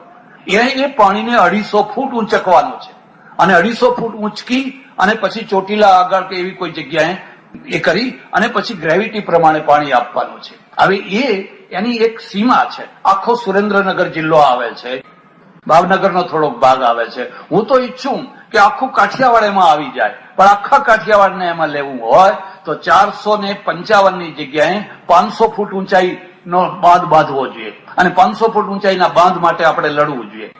આપણે ભાઈઓ અંદર એમ કહીએ કે ભાઈ જામનગરમાં પાણી નહીં આવે, પણ લો તમે લાવી આપો, લો સંભાળો વહીવટ. કોઈ દિવસ આવી ન શકે. હવે જે આવી જ શકે એવું નથી, એના માટે ઝઘડા કરવાના ના હોય. જે કઈ ગ્રેવિટી છે, ગ્રેવિટી પ્રમાણે જ્યાં નહેર થતી હોય અને જે જગ્યાએ પાણી જતું હોય ત્યાં પાણી જાય. તમે કેટલું લિફ્ટિંગ કરો અને લિફ્ટિંગ કરીને ક્યાં સુધી પહોંચાડો. એક બીજો મુદ્દો, સૌરાષ્ટ્ર અલગ થાય, સ્વપ્નમાં આવો વિચાર ના કરશો. તમને અર્થતંત્રની ખબર નથી. સૌરાષ્ટ્ર અને કચ્છની આખી વસ્તી 1 કરોડની છે, 1 કરોડથી ઓછી છે. ગુજરાતની પૂરી વસ્તી 4.5 કરોડની છે અને 4.5 કરોડમાં બાકીના જે 4.5 કરોડ છે એ કચ્છ અને સૌરાષ્ટ્રથી બાકીના ગુજરાતમાં છે. 4.5 કરોડની વસ્તી અને આ 1 કરોડની વસ્તી, બજેટનો કોઈ દાડો આંકડો મેળવ્યો તમે કે આ બજેટમાં કેટલો ભાગ કાઠિયાવાડમાં ખર્ચાય છે, કેટલો ભાગ?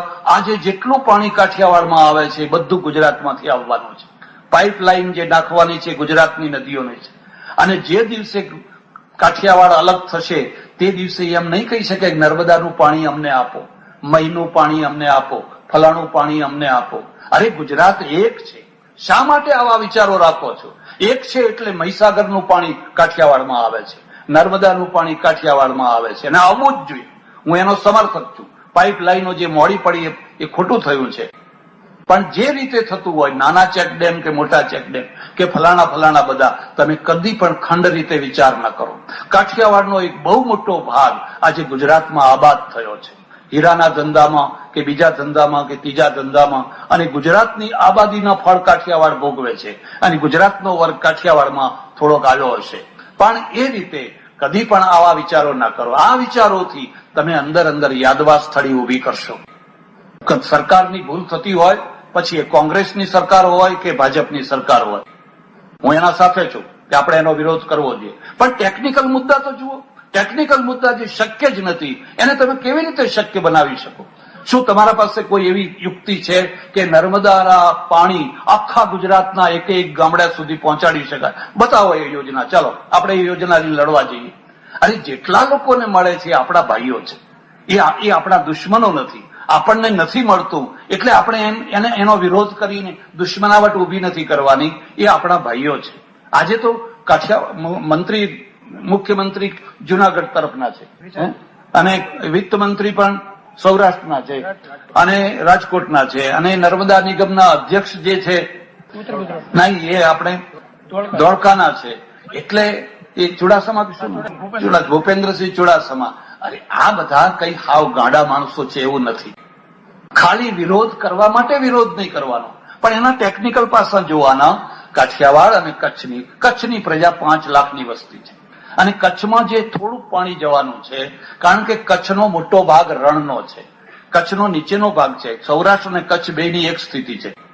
જો તમે સીધી લીટી દોરો તો સૌરાષ્ટ્રનો દક્ષિણનો ભાગ લીલી નાઘેર છે, ચડોતર જેવો એકદમ લીલો છમ, અને ઉત્તરનો ભાગ બધો પથરાળ છે. એવી જ રીતે કચ્છના ભાગમાં નીચેનો ભાગ છે એકદમ કાશ્મીર જેવો છે, અને ઉત્તરનો ભાગ જુઓ તો બધું રણ જ રણ છે.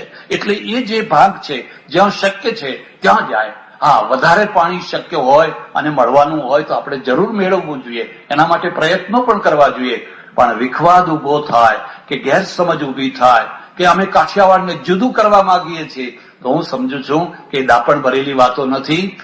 એવી બધી વાતો કરવાના કારણે તો પરિણામ એ આવશે કે આપણે અંદર લડતા થઈ જઈએ. ભેંસ ભાગોળે અને છાસ છાગોળે, અંદર વિખવાદ કરતા થઈ જઈશું. એટલે ભલા થજો, વાતને સમજજો. કોઈ પણ યોજના એવી નથી કે મધ્યપ્રદેશને પૂરી પાણી આપે, હરિયાણાને પૂરું પાણી આપે, રાજસ્થાનને પૂરું પાણી આપે. અમેરિકામાં કોઈ એવી યોજના નથી, કેનેડામાં નથી. જ્યાં પાણી જતું હોય ત્યાં જાય, ગ્રેવિટી પ્રમાણે જાય. અને અહીં તો કાઠિયાવાડમાં તો વગર ગ્રેવિટીએ 250 ફૂટ ઉપાડીને પાણી આપવાનું છે. માટે મારે આટલી વગર જોતી વાત કરવી પડી. મારે ખરેખર તો આ પ્રસંગે આવું કહેવાનું નહોતું. મારે આપને સૌને એટલી જ વાત કહેવાની છે કે સરદાર સરોવર યોજના થાય. ભલે આપણને જુનાગઢને પાણી ના મળે તો સુરેન્દ્રનગરને મળે, ભાવનગરને મળે, મહેસાણાને મળે, બનાસકાંઠા. એ આપણા ભાઈઓ છે, આપણા દુશ્મનો નથી. કાલે કલ્પસર યોજના થશે, અને કલ્પસર યોજના જ કાઠિયાવાડનો ઉદ્ધાર છે. કલ્પસર વિના બીજો કોઈ ઉદ્ધાર નથી. કેશુભાઈ મળ્યા, મેં કહ્યું આને વહેલી કરો. બધા કામ પડતા મૂકીને પહેલી કલ્પસર યોજના. અને કલ્પસર યોજનાનું પાણી એ બધું ગુજરાતની નદીઓનું છે. એ તાપી હોય કે નર્મદા હોય કે મહી હોય કે ફલાણી હોય. એવા જો નાના વિચારો રાખશું તો પેલા નાના વિચારો કરતા થઈ જશે કે અમારી નદીઓનું પાણી નહીં આપીએ. માટે ભલા થજો, કદી આવા વિચારો ના કરશો. આપણે બધા એક છીએ અને એક થઈને રહેવાનું છે. એટલે ઈર્ષા કે ખટપટ એવું ના થાય. અહીંયા જુનાગઢમાં એક તો આ માર્કેટિંગ યાર્ડ થયો, અને ભાઈ શ્રી ભીખાભાઈએ જેમ ભગીરથની પાયામાંથી કામ કર્યું. થોડો ઇતિહાસ મેં જાણ્યો. ઘણા વિરોધો વચ્ચે, ઘણી આડખીલીઓ વચ્ચે, ઘણા તોફાનો વચ્ચે, આર્થિક ને બીજી બધી અસંતુલા વચ્ચે પણ એ અડગ રહ્યા, મક્કમ રહ્યા, અને મક્કમ રહી અને એમણે આ સુધી આ યાર્ડને પહોંચાડ્યો. એમાં ખેડૂતોનો જ લાભ થયો. મારે આપને એ પણ કહેવાનું છે કે સરદાર પટેલ સ્વયં ખેડૂત હતા, અને એમની પહેલી જે લડત છે એ ખેડૂતો માટે થઈ. પછી એ બારડોલીના ખેડૂતો હોય કે રાસના ખેડૂતો હોય. તમે કોઈ વાર આવજો ચડોતરમાં. રાસના ખેડૂતોના બારણા હરાજ કરેલા. ખેડૂતો બધા ખેતરમાં ચાલ્યા ગયેલા, ખેતરમાં. અને ખેતરમાં સરદાર પટેલે કહ્યું તમે ચિંતા ના કરો, તમારી મિલકત છાતી ઠોકતી પાછી આવશે. સરકારે બધું જપ્ત કરી લીધું. જપ્ત કરી લીધું. હવે સરદાર પટેલને ચિંતા થઈ કે હવે કરવું શું? આ બધા ખેડૂતો અને હરાજી કોણે બોલી? 1000 રૂપિયાનું ઘર 100 રૂપિયામાં, 1000 રૂપિયાનું ઘર 100 રૂપિયામાં કોણે હરાજી બોલી? એ લેનારા આપણા જ માણસો હતા. એટલું યાદ રાખજો કે આપણે રામને પેદા કરીએ છીએ, કૃષ્ણને પેદા કરીએ છીએ, અને વિભીષણોને પણ પેદા કરીએ છીએ. અને વિભીષણો આજે પણ છે, પહેલા હતા ને આજે પણ છે. એ વિભીષણો જ આપણને વધારે, એ જ લોકો પાછળથી મોટા મોટા આગળ આવી ગયા કે અમે આમ કર્યું. ઘણા તો એમાંથી એવા માણસો પણ નીકળ્યા કે જેમણે સ્વાતંત્ર્ય સેનાનીનો લાભ ઉઠાવ્યો, કે અમે સ્વાતંત્ર્ય સેનાની, એનો લાભ ઉઠાવ્યો. ત્યારે સરદાર પટેલે એ સમયમાં ખેડૂતોના દુઃખ જોઈ અને ખેતરોમાં બિચારા પડ્યા રહે તો વાંસદાના દરબાર પાસે ગયેલા, ધરમપુર વાંસદા, અને વાંસદાના દરબારને જઈને કહ્યું કે આ મારા ખેડૂતો બધા જંગલમાં પડ્યા છે, તમે એમને જમીન આપો. વાંસદાના સ્ટેટમાં એમને જમીન અપાવી અને બધા ખેડૂતોને આબાદ કર્યા. એ બારડોલીમાં ખેડૂતો માટે લડ્યા, રાસમાં ખેડૂતો માટે લડ્યા. અને ખેડૂતોની લડાઈ તો બહુ જૂની છે. ખેડૂતોની લડાઈ એ અર્થમાં જૂની છે કે ખેડૂતો વેઠ કરતા હતા. પછી એ દરબારી રાજ્ય હોય કે નવાબી રાજ્ય હોય, 10 રૂપિયાનું મહેસૂલ ના ભરી શકે, અને 10 રૂપિયાનું મહેસૂલ ભરાવવા માટે એને અંગૂઠા પકડાવે, ઉપર ઈંટ મૂકે, તડકે ઉભા રાખે. પાણીયારીઓ પાણી ભરવા જતી હોય એ જગ્યાએ ચોરામાં બધી આમ જોતી જોતી જાય, પેલો શરમનો માર્યો મરી જાય. આવી ભૂડી દશા હતી. કડકડતી ઠંડી હોય, ઉનાળો હોય, વરસાદ હોય, ખેતરમાં વરાપ આવ્યો હોય અને ખેતરમાં કામ ચાલતું હોય, ત્યારે આવીને પેલો રાજાનો માણસ આવીને ઉભો રહે, આવડી મનની ગાળ દે, હેન્ડવેઠમાં જવાનું છે, હેન્ડવેઠમાં જવાનું છે. આટલી દશા નીચી હતી. એ દશામાંથી વલ્લભભાઈ પટેલે ખેડૂતોને છોડાવ્યા અને ખેડૂતોને ખેડૂતો બનાવ્યા, ખેડૂતોને મુક્ત કર્યા, એમને એમની જમીનો અપાવી, એમના વાડા અપાવ્યા, એમની બધી શક્તિઓ ઉભી કરી. અને એ શક્તિઓ પાછી શોષાઈ ના જાય, ચૂસાઈ ના જાય, એટલે આ માર્કેટિંગ યાર્ડ થયા. આ માર્કેટિંગ યાર્ડમાં ખેડૂત પોતાનો પાક લાવે, એની હરાજી થાય અને પૂરેપૂરા પૈસા મળે. એવું ના થાય કે જયારે એ લાચાર હોય અને એને ગરીબ દશા સારી ના હોય ત્યારે સસ્તા ભાવે વેચી દે અને લેનારો પછી મોંઘા ભાવે વેચે. આવું શોષણ ના થાય એટલે આ માર્કેટિંગ યાર્ડો થયા. અને આ માર્કેટિંગ યાર્ડોના દ્વારા ખેડૂતોને ઘણો લાભ થયો. હા, આમાં વહીવટમાં ત્રુટિ હોઈ શકે, એ તો મારાથી એ હોય ને તમારાથી એ હોય ને બધાનાથી થઈ શકે. એને સુધારો કરવાનો હોય તો તમે એમાં જે કઈ ત્રુટિ હોય એને સુધારો કરો. અને હું એવું ઈચ્છું કે માર્કેટિંગ યાર્ડ છે એને તમે રાજકારણથી મુક્ત રાખો. રાજકારણ તો બદલાયા કરવાનું. આપણે કઈ લોકશાહીમાં જીવીએ છીએ. આજે આ પક્ષનું રાજ હોય, કાલે પેલા પક્ષનું રાજ આવે, એનો કોઈ વાંધો નથી. તમારો પોતાનો પક્ષ હોય એના સામે વાંધો નથી. પણ તમે એટલી હદે ડંખીલા ના થઈ જાઓ, એટલી હદે તિરસ્કાર કરતા ના થઈ જાઓ કે તમે પેલા બીજા કોઈની સારી વાત પણ સાંભળવા તૈયાર ના થાઓ. એવું ના થવું જોઈએ. તમે ખેડૂત છો, તમે વેપારી છો, તમે મજૂર હોવ કે ટેકનિશિયન હોય, જે કંઈ હોય, ભારતની પ્રજા તરીકે આપણે ભારતની પરિસ્થિતિને સુધારવાની છે. અને સુધારવાની પ્રેરણા આ પ્રતિમા પાસેથી મળવાની છે. બેન શ્રી જસુબેન, આપણને ગૌરવ હોવું જોઈએ કે આ સ્ટેચ્યુના નિર્માતા, એનું રચનાર એક શિલ્પી એક બહેન છે અને એ આપણી ગુજરાતી જસુબેન છે. આપણે એનું બહુમાન કરવું જોઈએ. અમેરિકાના સરકારે એમને સર્ટિફિકેટ આપ્યું છે, એનું બહુમાન કર્યું છે, અને આપણે હજુ થોડાક જરા પાછળ રહી ગયા છીએ. તો આટલી સરસ પ્રતિમા એમને બનાવી છે, એ આપણા સૌનું ગૌરવ છે. હું પરમેશ્વરને પ્રાર્થના કરું કે આ પ્રતિમા આપણને સૌને પ્રેરણા આપશે. એક રહો, અખંડ રહો, વિખવાદ ન કરો, અંદર ઝઘડો નહીં, તમારી શક્તિ ભેગી કરો અને રાષ્ટ્રનું નિર્માણ કરો. રાષ્ટ્રવાદી બનો, કોમવાદી નહીં. રાષ્ટ્રવાદી બનો અને રાષ્ટ્રવાદી બની અને રાષ્ટ્રનો ઉદ્ધાર કરો. આભાર, ધન્યવાદ, હરિઓમ. તારીખ 18/2/2000 મોભા રોડ કુલ સંકુલમાં શ્રી ખુશાલભાઈ પટેલના પુતળાનું અનાવરણ કરતી વખતે સ્વામી સચ્ચિદાનંદ પરમહંસ ભક્તિ નિકેતન આશ્રમ પેટલા દંતાલીવાળાએ કરેલું પ્રવચન.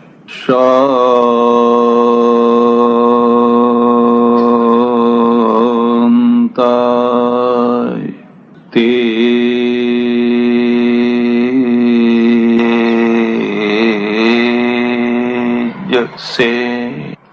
વાકડ કેળવણી મંડળના પ્રમુખશ્રી, ઉપપ્રમુખશ્રી, મંત્રીશ્રી અને એમના બધા સહયોગી ભાઈઓ, બંને અતિથિ વિશેષશ્રીઓ, જેમની અર્ધ પ્રતિમાનું અનાવરણ કરવા આપણે સૌ એકત્રિત થયા છીએ, એવા યશસ્વી જીવનના અધિષ્ઠાતા દિવંગત ખુશાલભાઈ પટેલના પરિવારના બધા સભ્યજનો, મંચ ઉપર બિરાજેલા બીજા વિશિષ્ટ મહાનુભાવો, સજ્જનો, બહેનો અને વિદ્યાર્થીઓ. સામાન્ય રીતે એવું મનાય છે કે ભારત મહાપુરુષોનો દેશ છે. બે વાતો યાદ રાખજો. મહાપુરુષો ઘણા હોય પણ પ્રજા મહાન ન હોય. પ્રજા મહાન હોય પણ એને મહાપુરુષ ન મળ્યા હોય. પ્રજા પણ મહાન હોય અને એને મહાપુરુષો પણ મહાન હોય મળ્યા હોય, એ ત્રીજી કક્ષા છે. અને પ્રજા અને મહાપુરુષો બેમાંથી એકે મહાન ન હોય, એ ચોથી કક્ષા. તમે મારી સાથે સંમત થાઓ કે ન થાઓ, મારું એવું માનવું છે કે આ દેશને બહુ ઓછા મહાપુરુષો મળ્યા છે. અને બહુ ઓછા મહાપુરુષો મળ્યા છે એટલે આ પ્રજા હંમેશા ગુલામી, દરિદ્રતા અને અન્યાય ભોગવતી રહી છે. જો સાચા મહાપુરુષો મળ્યા હોય તો આ દુર્દશા હોય જ નહીં. પણ દુર્ભાગ્ય એ છે કે સાચા મહાપુરુષો કોને કહેવા અને ડમી મહાપુરુષો કોને કહેવા, એ બે વચ્ચેનો ભેદ આપણે સમજી શક્યા નથી. મારું એવું માનવું છે કે જે મહાન કાર્યો કરે એ મહાપુરુષ. મહાન કાર્યો કર્યા વિના પણ જો મહાપુરુષ કોઈ થઈ જાય તો એ ડમી છે, એ સાચા અર્થમાં મહાપુરુષ નથી.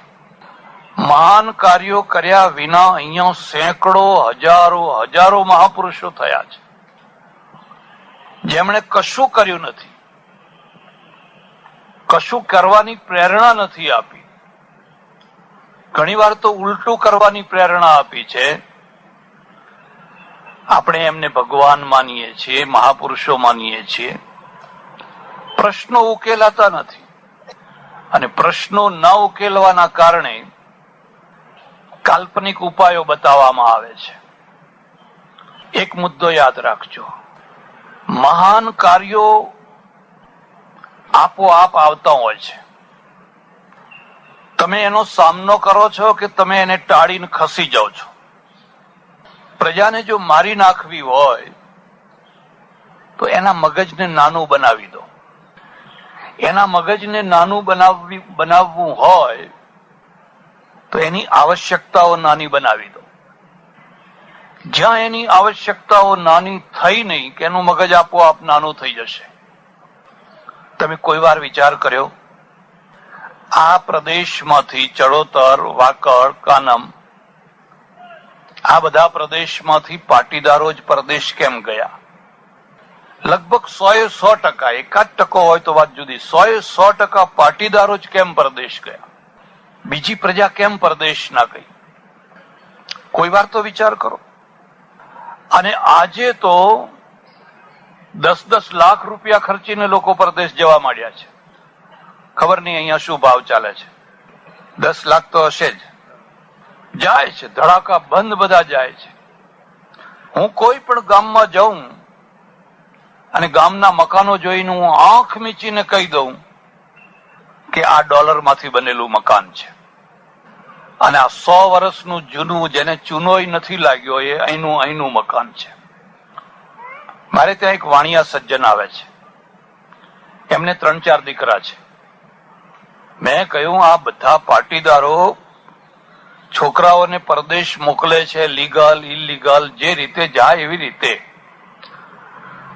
એક પ્રસિદ્ધ સૂત્ર છે, એ પાટીદારનું જ સૂત્ર છે, માર બુધું ને કર.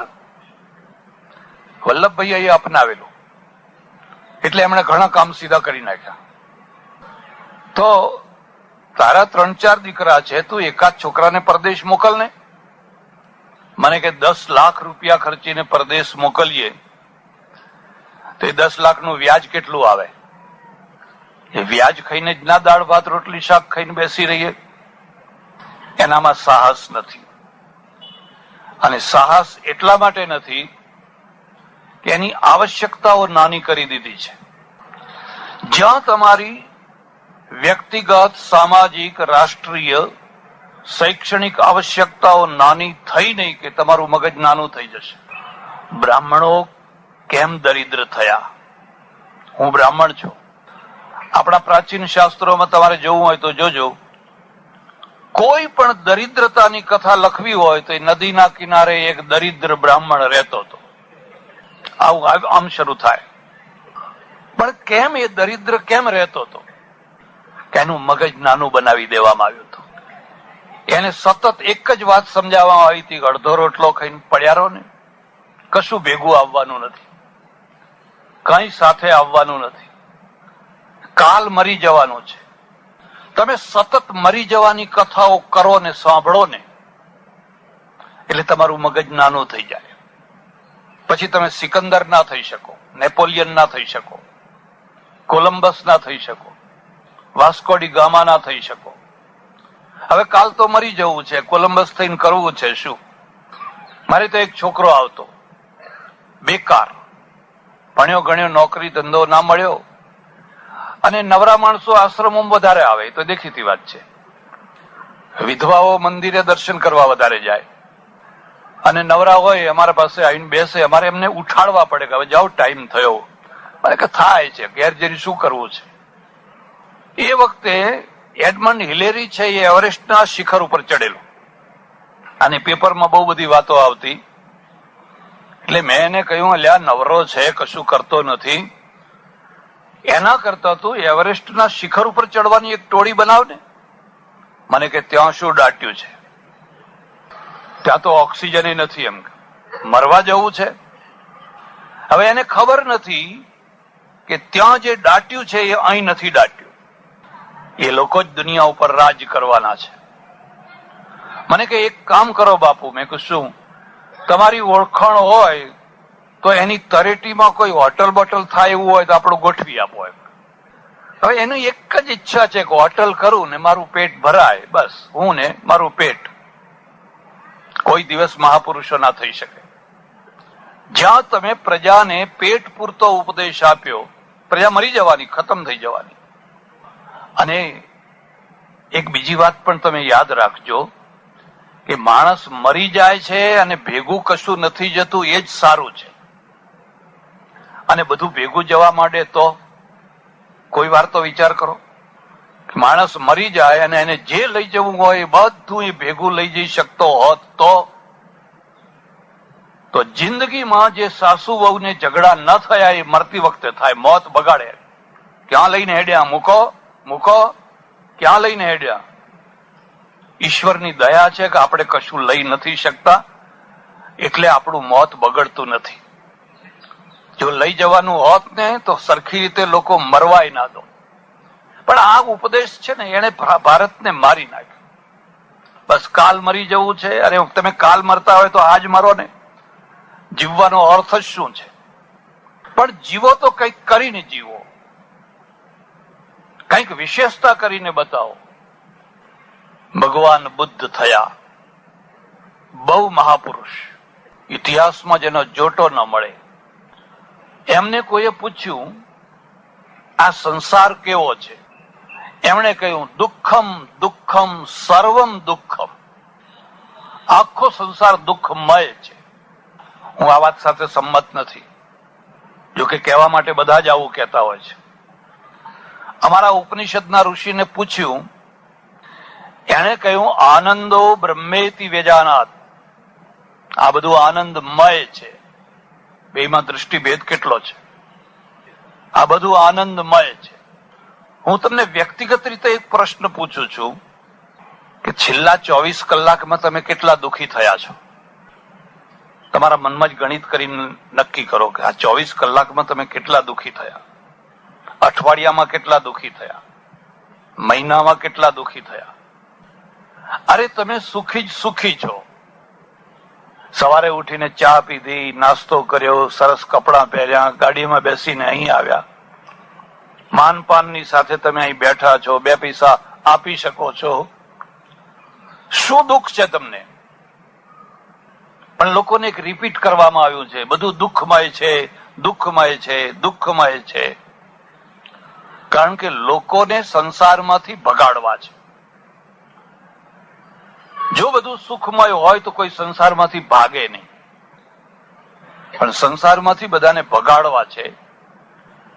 દુઃખ છે, નથી એમ નહીં, પણ એ તો કેવું છે કે એક આખું ધોતિયું તમે ખુલ્લું ફેલાવીને મૂક્યું હોય, એમાં વચ્ચે એક કાળું ટપકું કર્યું હોય, અને કોઈને પૂછવામાં આવે કે તને શું દેખાય છે, તો કે કાળું ટપકું દેખાય છે. કાળું ટપકું છે, પણ આખું ધોતિયું સફેદ છે, એ કેમ નથી દેખાતું? જીવનમાં નાના મોટા દુઃખો આવતા જ હોય છે ને આવવા જ જોઈએ, પણ એ દુઃખની ચારે તરફ કેટલા બધા સુખો છે. એ સુખોને આપણે કેમ સમજતા, કેમ એને સ્વીકારતા નથી? પેલો ઋષિ છે એ કહે છે આનંદમય છે. તમારો છોકરો ખોળામાં બેઠો છે, છોકરાનું છોકરું ખોળામાં રમી રહ્યું છે, અરે મરવાની ઈચ્છા એટલા માટે નથી થતી. અમારે ત્યાં એક 92 વર્ષના વૃદ્ધ રહે છે, બિલકુલ આંખે આંધળા થઈ ગયા છે, હાવ વળી ગયું શરીર. અમે હસતા હસતા એમને પૂછીએ છીએ તમારે હવે દેવ થવું જોઈએ, દેવ થવું છે? એટલે તાડુકો કરીને કરે છે મારા દુશ્મનને દેવ કરો, મારે દેવ થવું નથી, મારે તો હજુ માણસનું માણસ જ રહેવું છે. જીવનમાં સુખો છે, પણ આપણે એની નોંધ નથી લેતા. તમને જે મળ્યું છે એનું એક લિસ્ટ તો કરી જુઓ કે તમને કેટલું મળ્યું છે, પણ તમને જે નથી મળ્યું એને કેમ યાદ કર્યા કરો છો? અને એને યાદ કરો છો એટલે જીવન દુઃખમય છે. બુદ્ધને ફરી કોઈએ પૂછ્યું દુઃખનું કારણ શું છે? આખો સંસાર દુઃખમય છે, તો દુઃખનું કારણ શું છે? એમણે કહ્યું દુઃખનું કારણ ઈચ્છા છે. અમે બધા આવો જ ઉપદેશ આપીએ છીએ, ઈચ્છા કરવાની બંધ કરો તમે સુખી થઈ જશો. દુઃખનું કારણ ઈચ્છા છે. આ ઘડિયાળ જોયું ને મને ઘડિયાળ લેવાની ઈચ્છા થઈ, આ ટેપ રેકોર્ડર જોયું ને ટેપ રેકોર્ડર લેવાની ઈચ્છા થઈ, બધી વસ્તુઓ જોઈએ ને લેવાની ઈચ્છા થાય, એ જ દુઃખનું મૂળ છે. એટલે ઈચ્છાને કેમ મારવી, ઈચ્છામાંથી કેમ છૂટવું, એના ઉપર આખી સાધના ગોઠવી દેવામાં. એનું પરિણામ એ આવ્યું કે આ દેશમાં હજારો સાધુઓ થયા, કદાચ લાખો કહીએ તો પણ ચાલે. કારણ કે સંસાર દુઃખમય છે, ભાગો એનાથી. અને હવે કશી ઈચ્છા ના કરો. પણ તમને એક નવાઈ લાગશે કે તમારી પાસે જયારે કોઈ મહા ઈચ્છા નથી તો નાની ઈચ્છાઓ તમને બહુ સતાવશે. જેની પાસે કોઈ મોટું લક્ષ્ય નથી હોતું એ પછી નાની ઈચ્છાઓમાં એવી ચકડોળે ચડી જવાનો ને એ તમને બહુ સતાવશે. તમે જો નેપોલિયન છો કે વાસ્કો ડી ગામા છો, એડમંડ હિલેરી છો, તમારી એક જ ઈચ્છા છે કે શિખર ઉપર કેમ ચડું, પણ હવે તમારી પાસે કોઈ ઈચ્છા નથી. એટલે હવે તમને રહી રહીને થશે કે આજ કોના ત્યાં જમવાનું થશે, એને શું રસોઈ બનાવી હશે. તમારી નાની નાની ઈચ્છાઓ પછી થયા કરશે. એ કેટલી દક્ષિણા આપશે અને નહીં આપે તો. મારા ઓળખીતા એક પટેલ 80 વર્ષે એમને સંન્યાસ લીધો. મેં ના પાડી, રહેવા દો, શાંતિ. ના, મને કે મોક્ષ તો લેવો જ જોઈએ. આ જીવન ફરી ફરીને મળવાનું નથી. 84 લાખ યોનિઓ ભટકીને જીવ આવ્યો છે. ના પાડવા છતાં એ સંન્યાસી થયા. પછી 2-3 વર્ષે એમને કોઈ જગ્યાએ મળવાનું થયું. મેં કહ્યું કેમ છે? મને કે દુઃખનો કોઈ પાર નથી. શું દુઃખ છે? કોઈ જમવા જ નથી બોલાવતું, કોઈ જમવા જ નથી બોલાવતું. આ મહાદેવના મંદિરમાં પડ્યો છું, શરૂમાં 2-3 કોઈ ભક્તો હતા, એમણે મને બોલાવ્યો, પછી બોલાવવાનું બંધ કર્યું. હું મારી જાતે પછી જવા માંડ્યો. તો મને જોઈને લોકો બારણા બંધ કરી દે કે હે મહારાજ આયા, મહારાજ આયા, પેલા નાના છોકરા. હવે તો એમ થાય છે કે કોઈ કુવામાં જઈને પડું તો સારું. મેં કહું પડું તો સારું નહીં, પડ્યા જ છો તમે, હવે વળી શું પડવાનું હતું? તમને નાની નાની ઈચ્છાઓ થયા કરશે. યાદ રાખજો, સિંહ જેટલા લડે છે એના કરતા 100 ગણા વધારે ચકલા લડે છે. અને ચકલા તણખલા માટે લડે છે, કારણ કે એમની ઈચ્છાનું કેન્દ્ર એક તણખલું છે. એ નાના તણખલા માટે લડે છે. કોઈ વાર તમારે રિસર્ચ કરવું હોય તો કરજો. આલીશાન બંગલાઓમાં રહેનારા જેટલા ઝઘડા કરે છે એથી વધારે ઝોપડપટ્ટી વાળા કરે છે. પેલા બંગલા વાળા એટલું નથી લડતા. પેલી ઝોપડપટ્ટી વાળા છે, ત્યાં પાણી કેમ નાખ્યું, તારો ધુમાડો કેમ આવ્યો, તારો કચરો કેમ આવ્યો, નાની નાની બાબતમાં આખો દિવસ લડ્યા કરતા હોય છે. જેની પાસે કોઈ મહેચ્છા નથી હોતી, મહાન લક્ષ્ય નથી હોતું, એ આપોઆપ નાની નાની બાબતોમાં જિંદગી બરબાદ કરી દેતા હોય છે. એટલે અમારી ગીતામાં લખ્યું છે, નહીં કશ્ચિત ક્ષણમપી સ્થાતુમ તિષ્ઠતિ કર્મકૃત. અર્જુન, એક ક્ષણ પણ કોઈ કર્મ કર્યા વિના રહી શકતો નથી. નિયતં કુરુ કર્મત્વમ કર્મ જ્યાયો યકર્મણ. માટે તું કર્મ કર, કર્મ કર. અકર્મી થવા કરતા તું કર્મ કર. હવે ગીતા તો આવું કે છે. સાધુઓની એક જમાત અને આવા એક ગામમાં 15 દિવસ મહિનો પડેલી. અને હું તમને શું વાત કહું, પોતાની સગી ભાભી વિધવા થયેલી હોય એને કોઈ શેર બાજરી ના આપે અને જમાતને દૂધપાક પૂરી જમાડે. જમાતને દૂધપાક પૂરી જમાડે મહિના મહિના સુધી, રોજ દૂધપાક પૂરી. હવે આને મહાપુરુષ કહેવા, આને સાચી લાઈન કહેવી કે આને કેવું શું? એમાં સવાર થાય અને બધા અંદર અંદર લડવા માંડે. ચીપિયા ને તુંબડાને લઈને એકબીજાને મારા મારી કરે, ધોમા ચકડ કરે. આ તો સારું છે કે તમે અમારી દુનિયા જોઈ નથી, દૂરથી જ દર્શન હારા છે. બાકી 1-2 વર્ષ આવીને રહો ને તો તમને એમ થાય કે આના કરતા તો અમે ઘણા હારા. ભાઈ 15 દિવસ થઈ ગયા, રોજ લડમ લડા ચાલ્યા કરે, રોજ લડમ લડા ઝઘડા થયા કરે. કારણ એ કે કોઈનું તુંબડું આગો પાછું થઈ ગયું હોય, કોઈનો ચીપિયો આગો પાછો થઈ ગયો હોય, કોઈનું કઈ લંગોટી આગી પાછી થઈ ગઈ હોય, અને પછી લડમ લડા કરે. નાની નાની બાબતો આ કોણ કરે છે? પછી એક ડાયો માણસ હતો, એમાં એને વિચાર કર્યો કે આજે આખી રાત જાગવા દે મને. એ આખી રાત જાગ્યો ને જોયું તો બરાબર અડધી રાત થઈ હશે ને એક મહારાજ ઉઠ્યા. આનું તુંબડું લઈને પણે મૂકી દીધું ને પેલાનો ચીપિયો લઈને પણે મૂકી દીધો ને પેલાનું કપડું લઈને પણે મૂકી દીધું, બધું હવળ હવળ કરી નાખ્યું. યાદ રાખજો, કેટલાક લોકો છે આઘું પાછું કરવા માટે જ જન્મ્યા હોય છે. એ જ્યાં સુધી કઈ આઘું પાછું ના કરે ત્યાં સુધી એમને શાંતિ મળતી. કઈ જન્મ્યા જ છે આઘું પાછું કરવા માટે. સવાર થઈને પછી પાછા લડમ લડા થવા માંડ્યા. એટલે પેલા એ કહ્યું લડશો નહીં, ઉભા રહો, લડશો નહીં, લડશો નહીં. પેલા મહારાજને પકડ્યા. એમને કહ્યું કે મેં આજ તમને રાત્રે જોયા છે, બોલો આ તમે કર્યું કે નહીં? તો કે હા મેં કર્યું. પણ કેમ કર્યું? એમ આવું કરવાનું કારણ શું? કે મને ઊંઘ નથી આવતી.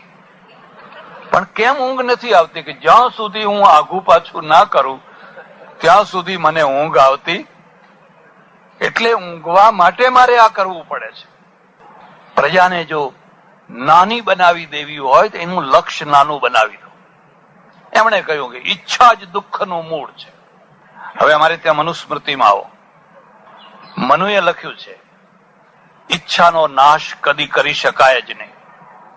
એક ધ્રુવ સત્ય છે, એક આદર્શ સત્ય છે. હમણાં 20 દિવસ પહેલા મારે આશ્રમમાં એક પતિ પત્ની આવ્યા, બંને શિક્ષિત, બંને પ્રૌઢ. આશ્રમના વૃદ્ધોને જમાડેલા. પછી બેઠા, પેલા પત્ની હતા ને એ ગળગળા. મને કે અમે બહુ સુખી છીએ, બહુ જ સુખી છીએ, પણ એક દુઃખ બહુ મોટું છે. મેં કહ્યું શું દુઃખ છે? એના પતિ સામે જોઈને કે આમને ક્રોધ બહુ આવે છે, જરા 2 શબ્દો કોને એમને ક્રોધ ઓછો થાય. મેં કહ્યું જો બેન, ક્રોધ પ્રકૃતિ છે અને ઉપદેશ દેવાથી ઓછો ના થાય, એ મટે નહીં, એ વાસ્તવિકતા છે. મને આવે છે કીધું. મને કે તમને આવે છે? મેં કહ્યું જબરો, દુર્વાસા જેવો થઈ જવું છું, મને આવે છે. અને અમારે ત્યાં શાસ્ત્રોમાં એવું લખ્યું પણ છે કે ક્રોધ પણ ભગવાનનું રૂપ છે. મન્યુરસી મન્યુમયી ધ્યેયમ. ત્યારે વૈદિક પ્રાર્થના કરે છે ત્યારે કહે છે ઓજોસી ઓજોમયી ધ્યેયમ, બલમસી બલમયી ધ્યેયમ. હે પરમેશ્વર, તું મન્યુ રૂપ છે. મન્યુ એટલે ક્રોધ. મને થોડો ક્રોધ આપ. તમને નવાઈ લાગશે કે એમાં ક્રોધ, ભગવાન પાસે ક્રોધ માંગો છો? કે હા. કેમ? જ્યાં અન્યાય થતો હોય, જ્યાં અત્યાચાર થતો હોય, જ્યાં જુલમ થતો હોય, અને તમે નમાલા ઠંડા થઈને બેસી રહો. રાજા હતો, એને રાણી બહુ વાલી. અને રાણી વાલી હોય એ બરાબર છે, દાંપત્ય જીવન છે, બંને એકબીજાને વાલા લાગે, એમાં કઈ ખોટી વાત નથી. પણ હું તમને એક ખાનગીમાં સલાહ આપું છું, આ બહેનો સાંભળે નહીં એવી રીતે. વાલનું કેન્દ્ર છે ને એને અહીં સુધી રાખજો, માથા ઉપર ના ચડાવશો, નહીં તો એ ડુબાડી દેશે. જો અહીં સુધી રાખશો તો તારશે. જો એને માથા ઉપર ચડાયું તો એ ભારે થઈને તમને ડુબાડી દેશે. પછી એ છોકરો હોય કે ગમે તે, એ રાણી છે ને એ પોતાના વાલનો બોનસ લેવા માંગે. રાત દિવસ રાજાને પંચિંગ કરે. આ દીવાન રાખ્યો છે, 5,000 પગાર આપો છો. એ 5,000 દીવાનને પગાર આપો છો, એના કરતા મારા ભાઈને દીવાન બનાવો ને, મારા ભાઈને દીવાન બનાવો ને. એ રાજા ડાયો હતો, એને કહ્યું બરાબર છે, તારા ભાઈને દીવાન ના બનાવાય, એ તો જેની જગ્યાએ જે બેસતો હોય એને બેસાડાય. નાના એમ કે એમાં શું મોટી વાત હતી. બસ જ્યારે જુઓ ત્યારે માથું ખાઈ જાય, મારા ભાઈને દીવાન બનાવો ને, મારા ભાઈને દીવાન બનાવો ને.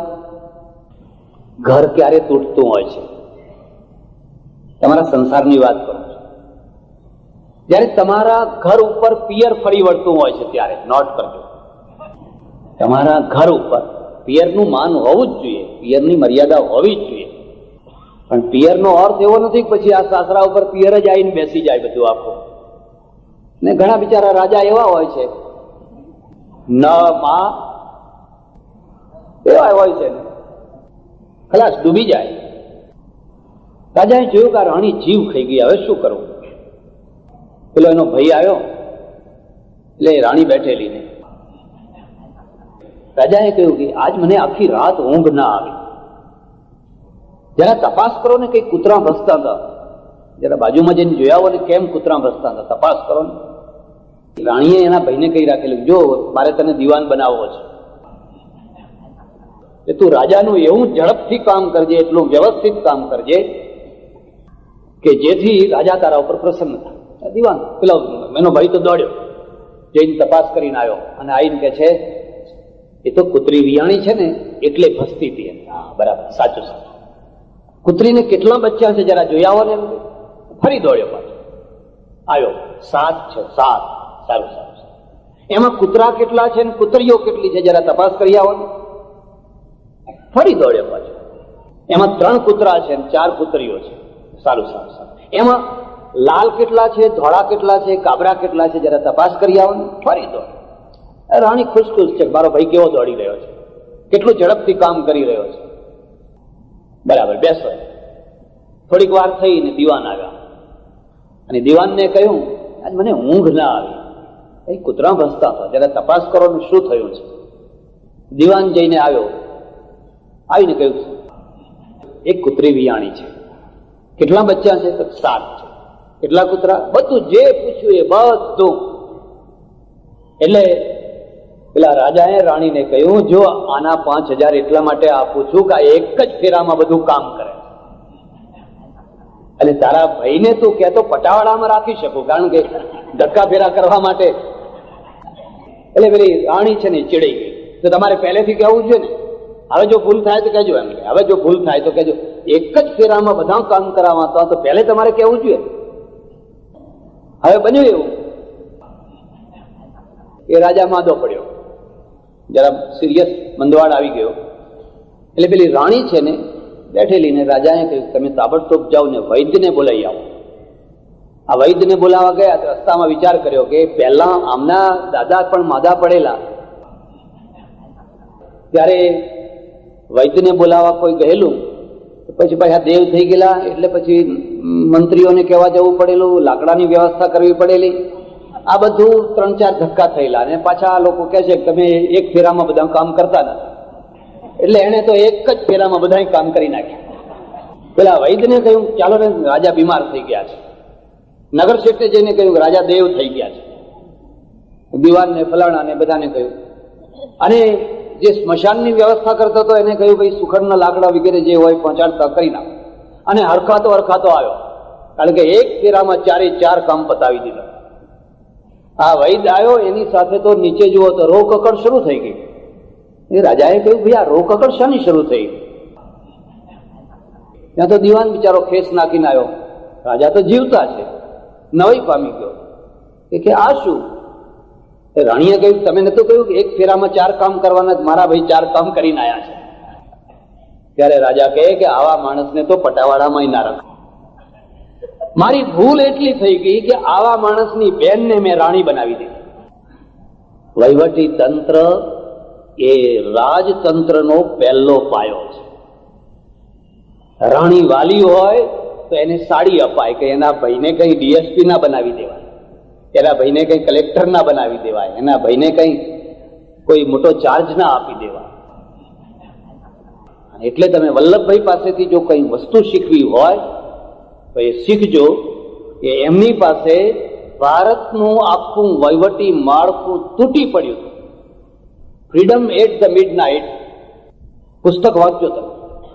એમાં એ લખે છે કે આખું માળખું તૂટી પડે. એ વખતે અમને ગૃહમંત્રી બનાવવામાં આવે. ત્યારના ગૃહમંત્રી ને આજના ગૃહમંત્રીમાં ઘણું અંતર છે. એ વલ્લભભાઈ ગૃહમંત્રી થયેલા એ પ્રધાનમંત્રીની કૃપાથી નહીં થયેલા, પોતાની લાયકાતથી. પ્રધાનમંત્રીની તાકાત નહીં કે એમને ફેંકી શકે. એ તો પ્રધાનમંત્રી થવાની જગ્યાએ હતા, પણ ગાંધીજીનું મન રાખવા માટે બરાબર છે એટલે પોતાની યોગ્યતાથી થયેલા.